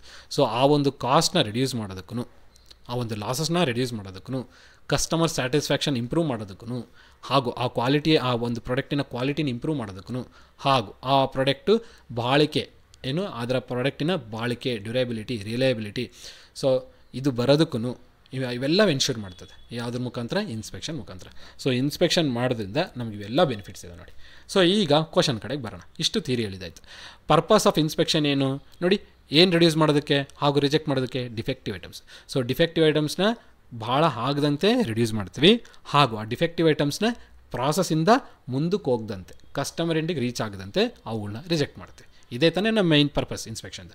ನೆಕ್ಸ್ಟ್ ನೋಡಿ, ಇನ್ಸ್ಪೆಕ್ಷನಲ್ಲಿ ನಾನು ನಿಮ್ಗೆ ಎಲ್ಲಾದರೂ ಪ್ರೊಡಕ್ಟಿವಿಟಿ ಆ್ಯಂಡ್ ಪ್ರೊಡಕ್ಷನ್ ಯೂಸ್ ಮಾಡಿದ್ರೆ ಎಲ್ಲೂ ಯೂಸ್ ಮಾಡಿಲ್ಲ. ಸೊ ಇನ್ಸ್ಪೆಕ್ಷನ್ ಮಾಡೋದ್ರಿಂದ ಪ್ರಾಡಕ್ಟ್ಸು ಬಹಳ ಪ್ರೊಡ್ಯೂಸ್ ಮಾಡೋದು ಅಥವಾ ಪ್ರಾಡಕ್ಟ್ಸಿನ ಕ್ವಾಲಿಟಿನ ಮೇಂಟೈನ್ ಮಾಡೋದು ನಮಗೆ ರೆಡ್ಯೂಸ್ ಮಾಡಲ್ಲ, ನಾವು ಅದನ್ನು ಇಂಪ್ರೂವ್ನೇ ಮಾಡ್ತೀವಿ. ಇನ್ಸ್ಪೆಕ್ಷನ್ ಮಾಡೋದ್ರಿಂದ ಪ್ರೊಡಕ್ಟಿವಿಟಿ ಇನ್ಕ್ರೀಸ್ ಆಗುತ್ತೆ. ಎಷ್ಟು ಪ್ರಾಪರಾಗಿ ಇನ್ಸ್ಪೆಕ್ಷನ್ ಮಾಡ್ತೀವೋ ಅಷ್ಟು ಪ್ರೊಡಕ್ಟಿವಿಟಿ ರೀಚ್ ಆಗುತ್ತೆ. Control progress. ಏನು? ಕಂಟ್ರೋಲ್ ಪ್ರೋಗ್ರೆಸ್ ಆಗೋದನ್ನು ನಾವು ಕಂಟ್ರೋಲ್ ಮಾಡ್ತಿದ್ದೀವ? ಇಲ್ಲ. ಇನ್ಸ್ಪೆಕ್ಷನ್ ಮಾಡೋದ್ರಿಂದ ಡಿಫೆಕ್ಟಿವ್ ಐಟಮ್ಸ್ನ ಪ್ರಾಸೆಸ್ಸಿಂದ ರಿಮೂವ್ ಮಾಡ್ತಾಯಿದ್ವಿ. ಏನು ಮಾಡ್ತಿದ್ವಿ? ಡಿಫೆಕ್ಟಿವ್ ಆಗಿರೋ ಐಟಮ್ಸು, ಡ್ಯಾಮೇಜ್ ಆಗಿರೋಂಥ ಐಟಮ್ಸ್ನ ಪ್ರಾಸೆಸ್ಸಿಂದ ಕಸ್ಟಮರ್ ಎಂಡಿಗೆ ರೀಚ್ ಆಗೋದ್ರೊಳಗಡೆ ನಾವೇನೆಲ್ಲ ಪ್ರಾಸೆಸ್ ಮಾಡ್ತೀವಿ, ಸೆಟ್ ಆಫ್ ಸ್ಟ್ಯಾಂಡರ್ಡ್ಸ್ನ ರೀಚ್ ಮಾಡೋದು, ಅದರೊಂದು ಕ್ವಾಲಿಟಿನ ಚೆಕ್ ಮಾಡೋದು, ರಿಲಯಬಿಲಿಟಿನ ಚೆಕ್ ಮಾಡೋದು, ಡ್ಯೂರಬಿಲಿಟಿನ ಚೆಕ್ ಮಾಡೋದು, ಇವೆಲ್ಲ ಏನು ಮಾಡ್ತೀವಿ, ನಮಗೆ ಸೆಟ್ ಆಫ್ ಸ್ಟ್ಯಾಂಡರ್ಡ್ಸ್ ಇದ್ದಾವೆ ಕ್ವಾಲಿಟಿ ಪ್ರಾಸೆಸ್ ಒಳಗಡೆ. ಇವುಗಳಿಂದ ಈ ಪ್ರಾಸೆಸ್ನ ಕಸ್ಟಮರ್ ಎಂಡಿಗೆ ರೀಚ್ ಆಗೋಕ್ಕಿಂತ ಮುಂಚೆ ಆ ಡಿಫೆಕ್ಟಿವ್ ಐಟಮ್ನ ಪ್ರಾಸೆಸ್ಸಿಂದ ತೆಗೆದುಬಿಟ್ಟು customer satisfaction and reliability, durability ಇವೆಲ್ಲವೂ ಇದ್ದಾವೆ ಅಂತ ಎನ್ಶೂರ್ ಮಾಡ್ತೀವಿ ಕಸ್ಟಮರ್ ಎಂಡಿಗೆ ಅಷ್ಟೇ. ಸೊ ಇನ್ಸ್ಪೆಕ್ಷನ್ ಮಾಡೋದ್ರಿಂದ ಪ್ರಾಫಿಟ್ಸು ಭಾಳ ಇದ್ದಾವೆ. ಒಂದು ಆರ್ಗನೈಸೇಷನಲ್ಲಿ ನಮಗೆ ಇನ್ಸ್ಪೆಕ್ಷನ್ ವೆರಿ ಮ್ಯಾಂಡೇಟರಿ. ಸೊ ಈ ಇನ್ಸ್ಪೆಕ್ಷನ್ ಮಾಡೋದ್ರಿಂದ we reduce the defective items as well as reject the defective items before reaching to the customer. ಇಷ್ಟೇ ಈ ಒಂದು ಕ್ವಶನಿನ ಮೈನ್ ಆನ್ಸರ್ ಏನಿದೆ, ಈ ಆಪ್ಷನ್ ಇರುತ್ತೆ. ಸೊ ನೆಕ್ಸ್ಟ್ ಕ್ವಶನ್ ಕಡೆಗೆ ಹೋಗೋಣ. ಸೊ ನೆಕ್ಸ್ಟ್ ಕ್ವಶನ್ ನೋಡಿ, defects are rectified when machine cannot perform its function any longer is called ಯಾವುದು ಅಂತ ಕೇಳ್ತಾನೆ. ಸೊ ಇದೊಂದು ಮೇಂಟೆನೆನ್ಸ್ಗೆ ಸಂಬಂಧಪಟ್ಟಂಥ ಒಂದು ಪ್ರಶ್ನೆ ಆಗಿರುತ್ತೆ. ಸೊ ನೋಡಿ, ಇಲ್ಲಿ ಟೈಪ್ಸ್ ಆಫ್ ಮೇಂಟೆನೆನ್ಸ್ ಇದ್ದಾವೆ. 4 ಆಪ್ಷನ್ಸ್ ನೋಡಿದಾಗ ಮೊದಲನೇ option preventive maintenance, breakdown maintenance, schedule maintenance and regular maintenance. So ಮೊದಲು ಅವುಗಳ ಮೀನಿಂಗ್ ಹೇಳ್ತೀನಿ, ಆದಮೇಲೆ ಈ ಪ್ರಶ್ನೆಗೆ ಉತ್ತರ ಯಾವುದಂತ ಹೇಳೋಣ. So preventive maintenance, break down maintenance, schedule maintenance, regular maintenance ಇವೆಲ್ಲ ಮೇಂಟೆನೆನ್ಸ್ ಕೆಳಗಡೆ ಬರೋದು. ನಾವು ಇನ್ವೆಂಟ್ರಿ ಮ್ಯಾನೇಜ್ಮೆಂಟು ಏನೆಲ್ಲ ಓದಿದ್ವಲ್ಲ, ಸೇಫ್ಟಿ ಸಂಬಂಧಪಟ್ಟಿದ್ದು ಅಥವಾ ಕ್ವಾಲಿಟಿಗೆ ಸಂಬಂಧಪಟ್ಟಿದ್ದು ಅಥವಾ ERPಗೆ ಸಂಬಂಧಪಟ್ಟಿದ್ದು, EOQಗೆ ಸಂಬಂಧಪಟ್ಟಿದ್ದು ಇವೆಲ್ಲ ನಾವು ಇಂಡಸ್ಟ್ರಿಯಲ್ ಮ್ಯಾನೇಜ್ಮೆಂಟಲ್ಲಿ ಓದಿರ್ತೀವಿ. ಸೊ ನೋಡೋಣ, ಪ್ರಿವೆಂಟಿವ್ ಮೇಂಟೆನೆನ್ಸ್ ಅಂದರೆ ಏನು. ನೋಡಿ, ಈಗ ಕಾಂಪೊನೆಂಟು. ಸೊ ಪ್ರಿವೆಂಟಿವ್ ಮೇಂಟೆನೆನ್ಸ್ನ ನಾನು ನಿಮಗೆ ಎವ್ರಿಡೇ ಲೈಫು, ನಾವು ಹ್ಯೂಮನ್ ಲೈಫ್ ಮೇಲೆ ಹೇಗಿರುತ್ತಲ್ಲ ಅದ್ರ ಮೇಲೆ ಸಂಬಂಧಪಟ್ಟಂತ ನಾನು ಹೇಳ್ಕೊತ ಹೋಗ್ತೀನಿ. ಆಗ ನಿಮಗೆ ಇದನ್ನು ಅರ್ಥ ಮಾಡ್ಕೊಳ್ಳೋಕೆ ಈಸಿ ಆಗುತ್ತೆ. ಸೊ ಈಗ ನೋಡಿರಿ, ಒಬ್ಬ ಮನುಷ್ಯ ಏನಿರ್ತಾನಲ್ಲ, ಈಗ ನಾವೇ ಇಟ್ಕೊಳ್ಳಿ, ನಾವೇನು ಮಾಡ್ತೀವಿ, ಒಂದು ರೋಗ ಬರೋಕ್ಕಿಂತ ಮುಂಚೆನೇ ನಾವು ಹಾಸ್ಪಿಟಲ್ಗೆ ಹೋಗ್ಬಿಟ್ಟು ಚೆಕಪ್ ಮಾಡಿಸ್ಕೊಳ್ತೀವಿ. ರೋಗ ಬರೋಕ್ಕಿಂತ ಮುಂಚೆನೇ ಹಾಸ್ಪಿಟಲ್ಗೆ ಹೋಗಿ ಚೆಕಪ್ ಮಾಡ್ಕೊಳ್ತೀವಿ. ಅಂದರೆ ನಮಗೆ ಬರುತ್ತೋ ಇಲ್ಲೋ ಅಂತ ಗೊತ್ತಿರಲ್ಲ, ಜಸ್ಟ್ ಹೋಗ್ತೀವಿ. ಇವಾಗ ಇಯರ್ಲಿ ವೈಸ್ ನಾವು ನೋಡಿ B P checkup, sugar checkup, ಇವೆಲ್ಲವೂ ನಾವು ರೆಗ್ಯುಲರಾಗಿ ಅಂದರೆ ರೆಗ್ಯುಲರ್ ಅನ್ನೋಕ್ಕಿಂತ ವರ್ಷಕ್ಕೊಂದ್ಸಲ ಹೋಗ್ಬಿಟ್ಟು ನಾವು ಚೆಕಪ್ ಮಾಡಿಸ್ಕೊಂಡು ಬಂದುಬಿಡ್ತೀವಿ ಅಲ್ವಾ. ಸೊ ನಾವು ಹೋಗ್ತೀವಿ, ಡಾಕ್ಟರ್ ಹತ್ರ ಹೋಗ್ತೀವಿ, ಚೆಕಪ್ ಮಾಡಿಸ್ಕೊಳ್ತೀವಿ, ಏನಿದೆ ಏನ್ಗತ್ತಂತ ಕೇಳ್ತೀವಿ. ಸೊ ಅದನ್ನು ನಾವು ಪ್ರಿವೆಂಟಿವ್ ಮೇಂಟೆನೆನ್ಸ್, ಇಯರ್ಲಿ ಒಂದ್ಸಲ ಹೋಗ್ತೀರಾ, ಚೆಕ್ ಮಾಡಿಸ್ಕೊಂಡು ಬಂದುಬಿಡ್ತೀರಾ, ಪ್ರಿವೆಂಟಿವ್ ಮೇಂಟೆನೆನ್ಸ್. ಅದೇ ನನಗೆ ಬ್ರೇಕ್ ಡೌನ್ ಮೇಂಟೆನೆನ್ಸಲ್ಲಿ ನನಗೆ ರೋಗ ಬಂದಿದ್ದ ನಂತರ ಹೋಗಿ ನಾನು ಚೆಕಪ್ ಮಾಡಿಸ್ಕೊಂಡ್ರೆ ಅದನ್ನು ನಾವು ಬ್ರೇಕ್ ಡೌನ್ ಮೇಂಟೆನೆನ್ಸ್ ಅಂತ ಹೇಳ್ತೀವಿ. ಅಂದರೆ ಮಷೀನು ಫೇಲ್ಯೂರ್ ಆದ ನಂತರ ನಾನು ಏನಾರು ಮೇಂಟೆನೆನ್ಸ್ ಮಾಡಿದ್ರೆ ಅದು break down maintenance. Break down ಆಗೋಕ್ಕಿಂತ ಮುಂಚೆನೇ, ಅಂದರೆ ಮಷೀನು ಫೇಲ್ಯೂರ್ ಆಗೋಕ್ಕಿಂತ ಮುಂಚೆನೇ ನಾನೇನಾದರೂ ಸರ್ಟೆನ್ ಪ್ರಾಸೆಸ್ನ ಯೂಸ್ ಮಾಡಿಕೊಂಡು ಸುಮ್ಮನೆ ಜಸ್ಟ್ ಮೇಂಟೆನೆನ್ಸ್ ಮಾಡಿದ್ರೆ ಅದನ್ನು ನಾವು ಪ್ರಿವೆಂಟಿವ್ ಮೇಂಟೆನೆನ್ಸ್ ಅಂತೀವಿ. ಅಂದರೆ ಫೇಲ್ಯೂರ್ ಆಗೋದನ್ನು ತಡೆಯೋದಂತ ಅರ್ಥ. ಶೆಡ್ಯೂಲ್ ಮೇಂಟೆನೆನ್ಸ್ ಎಲ್ಲ ಏನು ಮಾಡ್ತೀವಿ ಅಂದರೆ ಶೆಡ್ಯೂಲ್ ಮಾಡ್ಕೊಂಡು ಹೋಗ್ತೀವಿ, ಟೈಮ್ನ ಫಿಕ್ಸ್ ಮಾಡ್ಕೊತೀವಿ. ಇಯರ್ಲಿನಲ್ಲಿ ಓಕೆ 1 ಮಂತ್ಗೆ ಒಂದ್ಸಲ ಮಾಡಬೇಕು, 2 ಮಂತ್ಸ್ಗೆ ಒಂದ್ಸಲ ಮಾಡಬೇಕು, ಆ ಮಂತಲ್ಲಿ ಇದೇ ಡೇಟಿಗೆ ಪ್ರತಿ ಮಂತ್ 21ನೇ ತಾರೀಕು ಮಾಡಬೇಕು. ಇದು ಶೆಡ್ಯೂಲ್ಡ್ ಮಾಡ್ಕೊಂಡು ಹೋಗೋಂಥ ಶೆಡ್ಯೂಲ್ಡ್ ಮಾಡಿಕೊಂಡು ನಾವು ಮಷಿನ್ನ ಮೇಂಟೆನೆನ್ಸ್ ಮಾಡಿದ್ರೆ ಅದು ಶೆಡ್ಯೂಲ್ಡ್ ಮೇಂಟೆನೆನ್ಸ್ ಆಗುತ್ತೆ. ಇನ್ನು ರೆಗ್ಯುಲರ್ ಮೇಂಟೆನೆನ್ಸ್ ಅಂದರೆ ಎವ್ರಿಡೇ ನಾವು ಈ ಪ್ರಾಸೆಸ್ನ ಕ್ಯಾರಿ ಮಾಡ್ತೀವಿ, ಪ್ರತಿದಿನ ಆ ಮಷಿನ್ನ ಮೇಂಟೆನೆನ್ಸ್ ಮಾಡ್ತಾ ಇರೋದು, ಅದನ್ನು ನಾವು ರೆಗ್ಯುಲರ್ ಮೇಂಟೆನೆನ್ಸಲ್ಲಿ ನೋಡ್ಬೋದು. ಸೊ ನಿಮಗೆ ಮಷೀನು ಫೇಲ್ಯೂರ್ ಆದ ನಂತರ ಮಷೀನ್ ಮೇಲೆ ಏನಾರ ಮೇಂಟೆನೆನ್ಸ್ ಮಾಡಿದ್ರೆ ಅದನ್ನು break down maintenance. Machine failure ಆದ ನಂತರ, ಫೇಲ್ಯೂರ್ ಆಗೋಕ್ಕಿಂತ ಮುಂಚೆನೇ ಸರ್ಟೆನ್ ಸ್ಟೆಪ್ಸ್ ತೊಗೊಂಡು ಆ ಫೇಲ್ಯೂರ್ ಆಗೋದನ್ನು ನಾವು ತಡಿತೀವಲ್ಲ, ಆ ಒಂದು ಮೇಂಟೆನೆನ್ಸ್ನ ಪ್ರಿವೆಂಟಿವ್ ಮೇಂಟೆನೆನ್ಸ್ ಅಂತ ಹೇಳ್ತೀವಿ. ಸೊ ತಡೆಯೋದನ್ನು ತಡಿತೀವಿ ಅಂತ, ಒಟ್ಟಿಗಂತೂ ಫೇಲ್ಯೂರ್ ಆಗೋದನ್ನು ತಡೆಯೋದು ಮುಂಚೆನೇ, ಅದನ್ನು ಪ್ರಿವೆಂಟಿವ್ ಮೇಂಟೆನೆನ್ಸ್. ಫೇಲ್ಯೂರ್ ಆದಮೇಲೆ ಅದ್ರ ಮೇಲೆ ಪ್ರಾಪರ್ ಸ್ಟೆಪ್ಸ್ನ ತೊಗೊಂಡು ಮಷೀನ ರಿಪ್ಲೇಸ್ ಮಾಡ್ಬೋದು, ಏನಾರು ಮಾಡ್ಬೋದು, ಅದನ್ನು ನಾವು ಬ್ರೇಕ್ ಡೌನ್ ಫೇಲ್ಯೂರ್ ಆದಮೇಲೆ ಮಾಡೋದು ಬ್ರೇಕ್ ಡೌನ್. ಫೇಲ್ಯೂರ್ ಆಗೋಕ್ಕಿಂತ ಮುಂಚೆನೇ ತೊಗೊಳ್ಳೋದು ಪ್ರಿವೆಂಟಿವ್. ಶೆಡ್ಯೂಲಲ್ಲಿ ಏನು ಮಾಡ್ತೀವಿ, ಪರ್ಟಿಕ್ಯುಲರ್ ಟೈಮ್ನ ಫಿಕ್ಸ್ ಮಾಡಿಕೊಂಡು ಮೇಂಟೆನೆನ್ಸ್ ಮಾಡ್ತಿದ್ದೀವಿ. ರೆಗ್ಯುಲರಲ್ಲಿ ಏನು ಮಾಡ್ತೀವಿ, ಟೈಮು ಏನು ಫಿಕ್ಸ್ ಮಾಡಲ್ಲ, ಎವ್ರಿಡೇ ಚೆಕಪ್, ಎವ್ರಿಡೇ ಮೇಂಟೆನೆನ್ಸ್, ಇದನ್ನು ರೆಗ್ಯುಲರ್ ಮೇಂಟೆನೆನ್ಸ್ ಅಂತೀವಿ. ಸೊ 4ಕ್ಕಿರೋ ಡಿಫ್ರೆನ್ಸ್ ಗೊತ್ತಾಯಿತು. ಪ್ರಿವೆಂಟಿವ್ ಮೇಂಟೆನೆನ್ಸಲ್ಲಿ ಮುಂಚೆನೇ ನಾವು ತೊಗೊಳ್ಳೋದು, ಅಂದರೆ ಇಯರ್ಲಿ ಒನ್ಸ್ ಅನ್ನಂಗೆ, ಇಯರ್ಲಿ ಒನ್ಸು ಅದು ಯಾವಾಗಾದರೂ ಹೋಗ್ಬೋದು. ಶೆಡ್ಯೂಲ್ಗೆ ಪ್ರಿವೆಂಟಿವ್ಗೆ ನೀವು ಕನ್ಫ್ಯೂಷನ್ ಆಗ್ಬೋದು. ಅಲ್ಲೂ ಏನು ಮಾಡ್ತೀವಿ ನೋಡಿ, ಶೆಡ್ಯೂಲಲ್ಲಿ, ಪ್ರಿವೆಂಟಿವಲ್ಲಿ, ರೆಗ್ಯುಲರಲ್ಲಿ ಮುಂಚೆ ಆಗೋದನ್ನು ಇವಾಗೇ ಮುಂಚೆನೇ ತಡಿತಾ ಇದ್ದೀವಿ. ಫೇಲ್ಯೂರ್ ಆಗೋದಕ್ಕಿಂತ ಮುಂಚೆನೇ ನಾವು ಏನಿದೆ ಐಡೆಂಟಿಫೈ ಮಾಡಿಬಿಟ್ಟು ರೆಕ್ಟಿಫೈ ಮಾಡ್ತೀವಿ 3ರಲ್ಲೂ. ಬಟ್ ಡಿಫರೆನ್ಸ್ ಏನಂದರೆ, ಎವ್ರಿಡೇ ನಾವು ಮೇಂಟೆನೆನ್ಸ್ ಮಾಡಿದ್ರೆ ರೆಗ್ಯುಲರು, ಫಿಕ್ಸ್ಡ್ ಟೈಮ್ ಇಟ್ಕೊಂಡು ಚೆಕ್ ಮಾಡಿದ್ರೆ ನಾವು ಶೆಡ್ಯೂಲು, ಎವ್ರಿ ಇಯರ್ಲಿ ಮಾಡ್ತೀವಿ ಬಟ್ ಯಾವಾಗೋ ಮಾಡ್ತೀವಿ ಪ್ರಿವೆಂಟ್ ಮಾಡೋದನ್ನು, ಅಂದರೆ ಫೇಲ್ಯೂರ್ ಆಗೋದನ್ನು ಪ್ರಿವೆಂಟ್ ಮಾಡ್ತೀವಿ, ಅದನ್ನು ಪ್ರಿವೆಂಟಿವ್ ಮೇಂಟೆನೆನ್ಸ್. ಸೊ 3ರಲ್ಲೂ ಮುಂದೆ ಆಗೋದನ್ನು ತಡೆಯೋದೆ. ಬಟ್ ಪರ್ಟಿಕ್ಯುಲರ್ ಟೈಮ್ ಫಿಕ್ಸ್ ಮಾಡ್ಕೊಂಡ್ರೆ ಶೆಡ್ಯೂಲ್, ಎವ್ರಿಡೇ ಬೇಸಿಸ್ ಮಾಡಿದ್ರೆ ರೆಗ್ಯುಲರ್, ಯಾವಾಗೋ ಒಂದು ಸಲ ಮಾಡ್ತೀವಿ ಬಟ್ ಮಾಡ್ತೀವಿ ಇಯರ್ಲಿ, ಅದನ್ನು ಪ್ರಿವೆಂಟಿವ್. ಬ್ರೇಕ್ ಡೌನಲ್ಲಿ ಏನಿದೆ ಆಗಿದ ನಂತರ ಮಾಡೋದು, ಫೇಲ್ಯೂರ್ ಆಗಿದ ನಂತರ. ಜ್ವರ ಬಂದುಬಿಟ್ಟಿದೆ ಆದಮೇಲೆ ಡಾಕ್ಟರ್ ಹತ್ರ ಹೋದರೆ, ಜ್ವರ ಬರೋಕ್ಕಿಂತ ಮುಂಚೆನೇ ತೊಗೊಂಡ್ರೆ ಅದು ಪ್ರಿವೆಂಟಿವ್, ಶೆಡ್ಯೂಲ್ ರೆಗ್ಯುಲರ್ ಆಗ್ಬೋದು. ಜ್ವರ ಬಂದಿದ್ದ ನಂತರ ತೊಗೊಂಡ್ರೆ ಬ್ರೇಕ್ ಡೌನ್. ಈಗ ನನಗೆ ರೋಗಗಳು ಕೇಳಿ ಬರಲ್ಲ, ಬಟ್ ಬರ್ತವೆ ಅಲ್ವಾ, ಮನುಷ್ಯನಿಗಂದಮೇಲೆ ಬರ್ತಾ ಇರ್ತವೆ.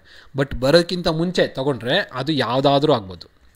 ಇಯರ್ಲಿ ನಾನು ತಿಂಗಳು 21ನೇ ತಾರೀಕು ಹೋಗಿ ಬರಬೇಕು ಡಾಕ್ಟರ್ ಹತ್ರ ಹೆಲ್ತ್ ಚೆಕಪ್ಗೆ, ಅಂದರೆ ಶೆಡ್ಯೂಲ್ ಮೇಂಟೆನೆನ್ಸ್. ಇಯರ್ಲಿ ಒನ್ಸ್ ಹೋಗಿ ಬರಬೇಕು ಅಂದರೆ ಪ್ರಿವೆಂಟಿವ್. ಎವ್ರಿಡೇ ನಾನು ಚೆಕಪ್ ಮಾಡಿಸ್ಕೋಬೇಕು ಅಂದರೆ ರೆಗ್ಯುಲರ್. ರೋಗ ಬಂದಮೇಲೆ ಚೆಕಪ್ ಮಾಡಿಸ್ಕೋಬೇಕು, ಅದು ಬ್ರೇಕ್ ಡೌನ್ ಅಷ್ಟೇ. ಸೊ 3-4 ಡಿಫರೆನ್ಸ್ ಗೊತ್ತಾಯ್ತು. ಈಗ ಇಲ್ಲಿ ನಮಗೆ ಪ್ರಶ್ನೆಯಲ್ಲಿ ಏನು ಕೇಳಿದಾನಂದರೆ, ಡಿಫೆಕ್ಟ್ಸ್ನ ರೆಕ್ಟಿಫೈ ಮಾಡ್ತೀವಿ ಯಾವಾಗ ಮಷೀನು ಪರ್ಫಾರ್ಮ್ ಮಾಡ್ತಿಲ್ಲ ತನ್ನ ಫಂಕ್ಷನ್ನ ಲಾಂಗರ್ ಟೈಮಿಂದ. ಈಗ ನನಗೆ ಕಂಪ್ನಿ ಒಳಗೆ ಒಂದು ಮಷಿನರಿ ಇದೆ, ಇದೊಂದು 10 ವರ್ಷದಿಂದನೋ 2 ವರ್ಷದಿಂದ ನನಗೆ ಮಷೀನು ತನ್ನ ಫಂಕ್ಷನ್ನ ಪರ್ಫಾರ್ಮೇ ಮಾಡ್ತಿಲ್ಲ. ಆವಾಗ ಈ ಒಂದನ್ನು ನಾವೇನು ಮಾಡ್ತೀವಿ, ಇದರೊಳಗಿರೋಂಥ defects are rectified when machines cannot perform its function any longer. So 5-6 ವರ್ಷದಿಂದ 10 ವರ್ಷದಿಂದ ಮಷೀನು ನನಗೆ ಕೆಲಸನೇ ಮಾಡ್ತಿಲ್ಲ, ತನ್ನ ಫಂಕ್ಷನ್ ಏನಿದೆ ಅದು ಪರ್ಫಾರ್ಮೇ ಮಾಡ್ತಿಲ್ಲ ಅಂದರೆ ಅದರೊಳಗೆ ಏನೋ ಒಂದು ಡಿಫೆಕ್ಟ್ ಇದೆ, ಆ ಡಿಫೆಕ್ಟ್ನ ನಾನು ರೆಕ್ಟಿಫೈ ಮಾಡ್ತೀನಿ. ಅಂಥದನ್ನು ನಾವು ಯಾವ ಮೇಂಟೆನೆನ್ಸಲ್ಲಿ ಮಾಡ್ತೀವಿ ಅಂದರೆ ನೋಡಿ, ಭಾಳ ವರ್ಷದಿಂದ ಆಗ್ಬಿಟ್ಟಿದ್ದಾಗಲೇ ಮಷೀನು ಬ್ರೇಕ್ ಡೌನ್ ಆಗಿ ನಿಂತುಬಿಟ್ಟಿದೆ. ಸೊ ಫೇಲ್ಯೂರ್ ಆಗೋಗಿದ್ದಾಗಲೇ. ಸೊ ಇದ್ರ ಮೇಲೆ ನಾನು ಏನು ಮೇಂಟೆನೆನ್ಸ್ ಮಾಡ್ತೀನಿ, ಬ್ರೇಕ್ ಡೌನ್ ಆಗೋಕ್ಕಿಂತ ಮುಂಚೆನೇ ಮಾಡಿದ್ರೆ ಪ್ರಿವೆಂಟಿವ್ ಶೆಡ್ಯೂಲ್ ರೆಗ್ಯುಲರ್ ಆಗ್ಬೋದು. ಬಟ್ ಆಗಿ ಅದಕ್ಕೇನೋ ಒಂದು ರೋಗ ಬಂದು, ಮಷೀನಿಗೆ ರೋಗ ಬಂದು 5-10 ವರ್ಷ ನಿಂತುಬಿಟ್ಟಿದೆ. ರೋಗ ಬಂದು 5-10 ವರ್ಷ ನಿಂತುಬಿಟ್ಟಿದೆ. ಬಂದಿದೆ ಅಲ್ಲ ಆಗಲೇ, ಬಂದಿದ್ದ ನಂತರ ನೀವು ಮೇಂಟೆನೆನ್ಸ್ ಮಾಡಿದ್ರೆ, ಡಿಫೆಕ್ಟ್ನ ರೆಕ್ಟಿಫೈ ಮಾಡಿದ್ರೆ, ಅದನ್ನು ನಾವು ಯಾವುದ್ರಲ್ಲಿ ಕ್ಯಾರಿ ಮಾಡೋದು, ಬ್ರೇಕ್ ಡೌನ್ ಮೇಂಟೆನೆನ್ಸಲ್ಲಿ ಮಾಡ್ತೀವಿ. ಇಷ್ಟೇ. ನಾನು ನೆಕ್ಸ್ಟ್ ಪ್ರಶ್ನೆ ಕಡೆ ಹೋಗೋಣ. ಸೊ ನೆಕ್ಸ್ಟ್ ಪ್ರಶ್ನೆ ನೋಡಿ, environmental factors responsible for accidents R. ನೋಡಿ, ಇಲ್ಲಿ ಆಕ್ಸಿಡೆಂಟ್ಸ್ ಅಂತ ಕೊಟ್ಟಿದ್ದಾನೆ. ಎಲ್ಲಿ? ಹಾಸ್ಪಿಟಲ್ಸ್ ಅಲ್ಲ, ಇಂಡಸ್ಟ್ರೀಸ್ ಅಲ್ಲ, IT ಕಂಪನೀಸ್ ಅಲ್ಲ, ಏನಂತ ಮೆನ್ಷನ್ ಮಾಡಿಲ್ಲ. ಬಟ್ ವರ್ಕ್ ಪ್ಲೇಸ್ ಅಂತ ಕನ್ಸಿಡರ್ ಮಾಡಿ. ಜನರಲ್ ಆಗಿ ಕೇಳಿರುವಂಥ ಪ್ರಶ್ನೆ ಇದು. ನಾವು ಕೆಲಸ ಮಾಡುವಂಥ ಪ್ಲೇಸಲ್ಲಿ ಆಕ್ಸಿಡೆಂಟ್ಸ್ ಆಗೋದಕ್ಕೆ ಕಾರಣಗಳಾಗುವಂಥ ಎನ್ವಿರಾನ್ಮೆಂಟಲ್ ಫ್ಯಾಕ್ಟರ್ಸ್ ಯಾವುದು ಅಂತ ಕೇಳ್ತಾನೆ. ಸೊ ಪರಿಸರದಿಂದ ಆಗುವಂಥ ಪರಿಸರದ ಫ್ಯಾಕ್ಟರ್ಸ್, ಪರಿಸರದಲ್ಲಿ ಕನ್ಸಿಡರ್ ಮಾಡಬೇಕಾಗಿರೋಂಥ ಫ್ಯಾಕ್ಟರ್ಸ್ ಆಕ್ಸಿಡೆಂಟ್ ಆಗೋದಕ್ಕೆ ಯಾವುದು ಅಂತ ಕೇಳ್ತಿರೋದು ಪ್ರಶ್ನೆಯಲ್ಲಿ. ಸೊ ನೋಡಿ, ಎನ್ವಿರಾನ್ಮೆಂಟಲ್ ಫ್ಯಾಕ್ಟರ್ಸು ಆಕ್ಸಿಡೆಂಟ್ ಆಗೋದಕ್ಕೆ ಕಾರಣ ಏನೇನಾಗಿರ್ಬೋದು. ಈಗ ನೋಡಿ, ನಾವೇ ಕೆಲಸ ಮಾಡ್ತೀವಿ ಅಂತ ಇಟ್ಕೊಳ್ಳಿ, ಯಾವುದೋ ಒಂದು ಆರ್ಗನೈಸೇಷನ್, ಒಂದು ಕಂಪ್ನಿಯಲ್ಲಿ ಕೆಲಸ ಮಾಡ್ತೀವಿ. ಸೊ ಈ ಕಂಪ್ನಿಯಲ್ಲಿ ಕೆಲಸ ಮಾಡ್ತಿದ್ದು ಅಂದರೆ, ಈಗ ನಾನು ಇಂಡಸ್ಟ್ರಿ ಒಳಗೆ ಕೆಲಸ ಮಾಡ್ತಿದ್ದೀನಿ ಅಂತಂದರೆ, ಫ್ಯಾಕ್ಟ್ರಿ ಒಳಗಡೆ ನಾನು ಸುತ್ತಮುತ್ತ ಯಾವುದೇ ಥರದ ಫೈರ್ ಕ್ಯಾಚಿಂಗ್ ಎಕ್ವಿಪ್ಮೆಂಟ್ಸ್ ಇಡಬಾರ್ದು. ಸೊ ಫೈರ್ ಕ್ಯಾಚ್ ಆಗೋ ಚಾನ್ಸಸ್ ಇರುತ್ತೆ. ಸೊ ಇಲ್ಲಿ ನಮಗೆ ಏನಾದರೂ ಹ್ಯೂಜ್ ನಾಯ್ಸ್ ಬರ್ತಿತ್ತು, ಅದು ನನಗೆ ಇರಿಟೇಟ್ ಆಗ್ತಿದೆ, ಆವಾಗ ನಾನು ಪ್ರಾಪರಾಗಿ ನಾನು ಕೆಲಸ ಮಾಡೋಕ್ಕಾಗಲ್ಲ, ಆವಾಗೂ ಆಕ್ಸಿಡೆಂಟ್ ಆಗೋ ಚಾನ್ಸಸ್ ಇರುತ್ತೆ ಅಲ್ವಾ.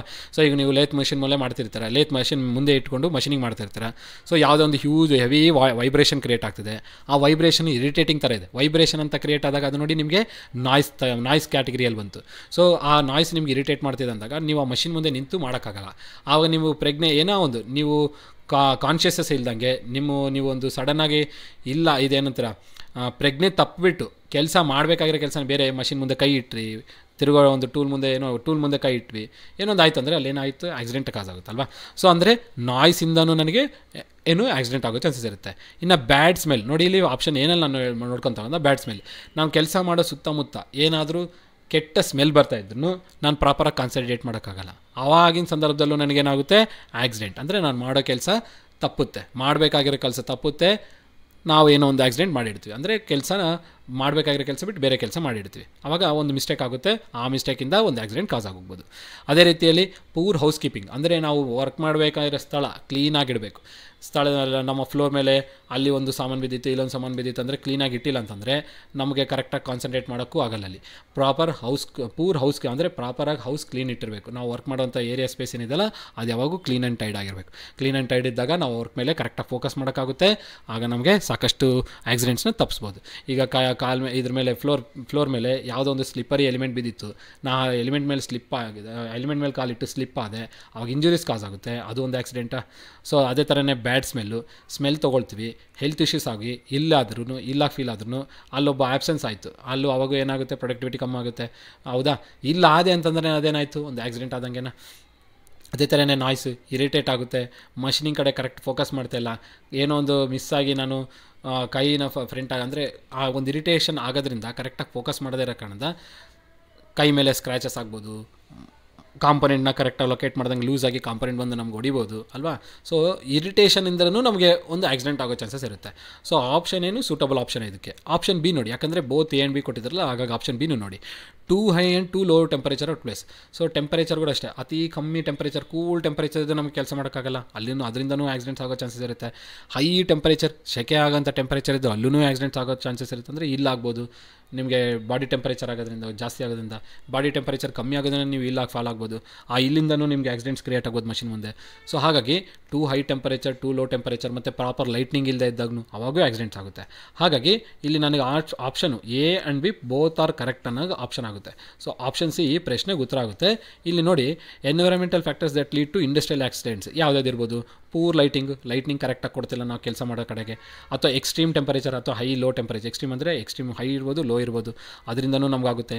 ಇನ್ಅಡಿಕ್ವೇಟ್ ವೆಂಟಿಲೇಷನ್, ಪ್ರಾಪರಾಗಿ ವೆಂಟಿಲೇಷನ್ ಇಲ್ಲ ಅಂದರೆ ಗಾಳಿ ಆಡ್ತಿರಲ್ಲ, ಒಳಗಡೆ ಏನಾದರೂ ಒಂದು ಫೈರ್ ಕ್ಯಾಚ್ ಆಯಿತು, ಸ್ಮೋಕ್ ಹೊರಗಡೆ ಹೋಯಿತು, ಅವಾಗೂ ಆಕ್ಸಿಡೆಂಟ್ ಆದಂಗೆ ಅಲ್ವಾ. ಅದೇ ಥರನೇ ಹೈ ನಾಯ್ಸ್, ನಾನು ಹೇಳಿದೆ ಇರಿಟೇಷನ್ ಲೆವೆಲ್. ಹೈ ನಾಯ್ಸ್ ಅಂದರೆ ಹೈ ಡೆಸಿಬಲ್ಸಲ್ಲಿ ನಮ್ಗೆ ಏನಾದರೂ ಸೌಂಡ್ ಕ್ರಿಯೇಟ್ ಮಾಡ್ತಿದ್ರೆ ಅಲ್ಲಿ ನಮಗೆ ಇರಿಟೇಷನ್ ಆಗುತ್ತೆ, ಮೈಂಡ್ ಡಿಸ್ಟರ್ಬ್ ಆಗುತ್ತೆ, ಪ್ರಾಪರಾಗಿ ಕೆಲಸ ಮಾಡೋಕ್ಕೂ ಆಗಲ್ಲ. ಆವಾಗ ನಾವು ಏನೋ ಒಂದು ತಪ್ಪು ಮಾಡಿಬಿಟ್ಟು ಆಕ್ಸಿಡೆಂಟ್ನ ಕ್ರಿಯೇಟ್ ಮಾಡೋ ಚಾನ್ಸಸ್ ಇರುತ್ತೆ. ಅದೇ ಥರನೇ ಇನ್ನೂ ಕೆಲವು ಫ್ಯಾಕ್ಟರ್ಸ್ ನೋಡಿ, ನಾನು ಹೇಳ್ದಲ್ಲ, ಪೂರ್ ಹೌಸ್ ಕ್ಲೀನಿಂಗ್ ಅಥವಾ ನಾವೇನಂತ ಹೇಳಿದ್ವಿ ಇಲ್ಲಿ ಪೂರ್ ಹೌಸ್ ಕೀಪಿಂಗ್ ಅಂದರೆ ಪ್ರಾಪರಾಗಿ ಕ್ಲೀನ್ನೆಸ್ನ ಮೇಂಟೈನ್ ಮಾಡದಿದ್ರೆ, ಅದು ಅನ್ಸೇಫ್ ಫ್ಲೋರಿಂಗ್ ಅಂತ ಹೇಳ್ತೀವಿ. ಅಂದರೆ ಕಾಂಪೊನೆಂಟ್ಸ್ ಎಲ್ಲಿ ಬೇಕಲ್ಲಿ ಬಿಸಾಡಿರ್ಬೋದು, ಕಸ ಬಿಸಾಡಿರ್ಬೋದು, ಸ್ಲಿಪ್ಪರಿ ಸರ್ಫೇಸ್ನ ಕ್ರಿಯೇಟ್ ಮಾಡಿರೋದು, ಈ ಥರ ಎಲ್ಲ ನಾವು ಅನ್ಸೇಫ್ ಫ್ಲೋರಿಂಗ್ ಸರ್ಫೇಸ್ ಅಂತ ಹೇಳ್ತೀವಿ. ಇದರಿಂದನೂ ಏನಾಗುತ್ತೆ, ಆಕ್ಸಿಡೆಂಟ್ಸ್ ಆಗುತ್ತೆ. ನೋಡಿ, unsafe flooring from spills and debrises ಅಂದರೆ ಚಿಕ್ಕ ಚಿಕ್ಕ ಪೀಸಸ್ ಅಲ್ಲಿ ಇಲ್ಲಿ ಬಿದ್ದಿರ್ತದಲ್ಲ, ಅದೆಲ್ಲ ಡಿಬ್ರಿಸಸ್ ಅಂತ ಅನ್ಬೋದು. ಸ್ಪಿಲ್ಸ್ ಅಂದರೆ ಆಯಿಲ್ ಗೀಲ್ ಏನಾರು ಫಾಲ್ ಆಗಿದ್ರೆ ಅಲ್ಲಿಂದ ನೀವೇನಾಗ್ಬೋದು, ಸ್ಲಿಪ್ಪರಿ ಸರ್ಫೇಸ್ ಕ್ರಿಯೇಟ್ ಆಗುತ್ತೆ. ಸ್ಲಿಪ್ ಆಗೋದ್ರಿಂದ ಅಲ್ಲೂ ಆಕ್ಸಿಡೆಂಟ್ ಕಾಸ್ ಆಗುತ್ತೆ. ಸೊ ಇದನ್ನು ಬೇರೆ ಒಂದು ಫ್ಯಾಕ್ಟರ್ಸ್ ಆಗುತ್ತೆ.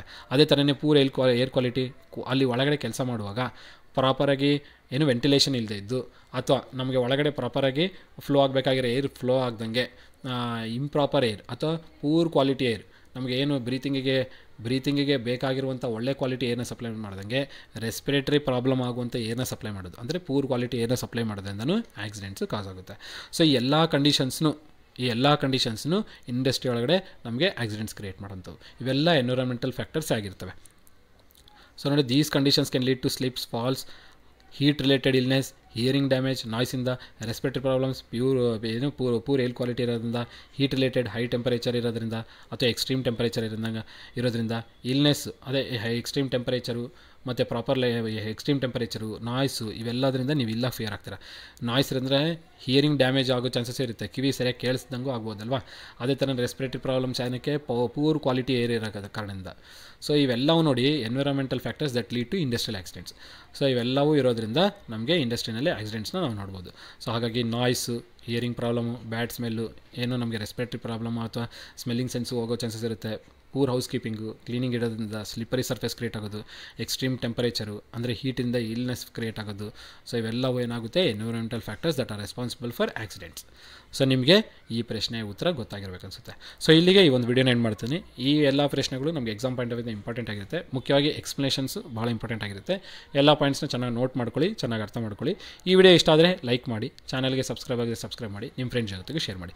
ಇದೇ ರೀತಿಯಲ್ಲಿ ಇನ್ಮೇಲೆ ಪ್ರತಿದಿನ ನಿಮಗೆ ವೀಡಿಯೋಸ್ನ ಅಪ್ಲೋಡ್ ಮಾಡ್ತಾ ಹೋಗ್ತಿರ್ತೀನಿ, ನಿಮಗೆ ಪ್ರಿಪರೇಷನ್ ಯೂಸ್ಫುಲ್ ಆಗಲಿ ಅಂತೇಳಿ. ಇಷ್ಟು ಹೇಳ್ತಾ ವಿಡಿಯೋ ಎಂಡ್ ಮಾಡ್ತಾ ಇದ್ದೀನಿ. ಎಲ್ಲರಿಗೂ ಧನ್ಯವಾದಗಳು. Have A nice day.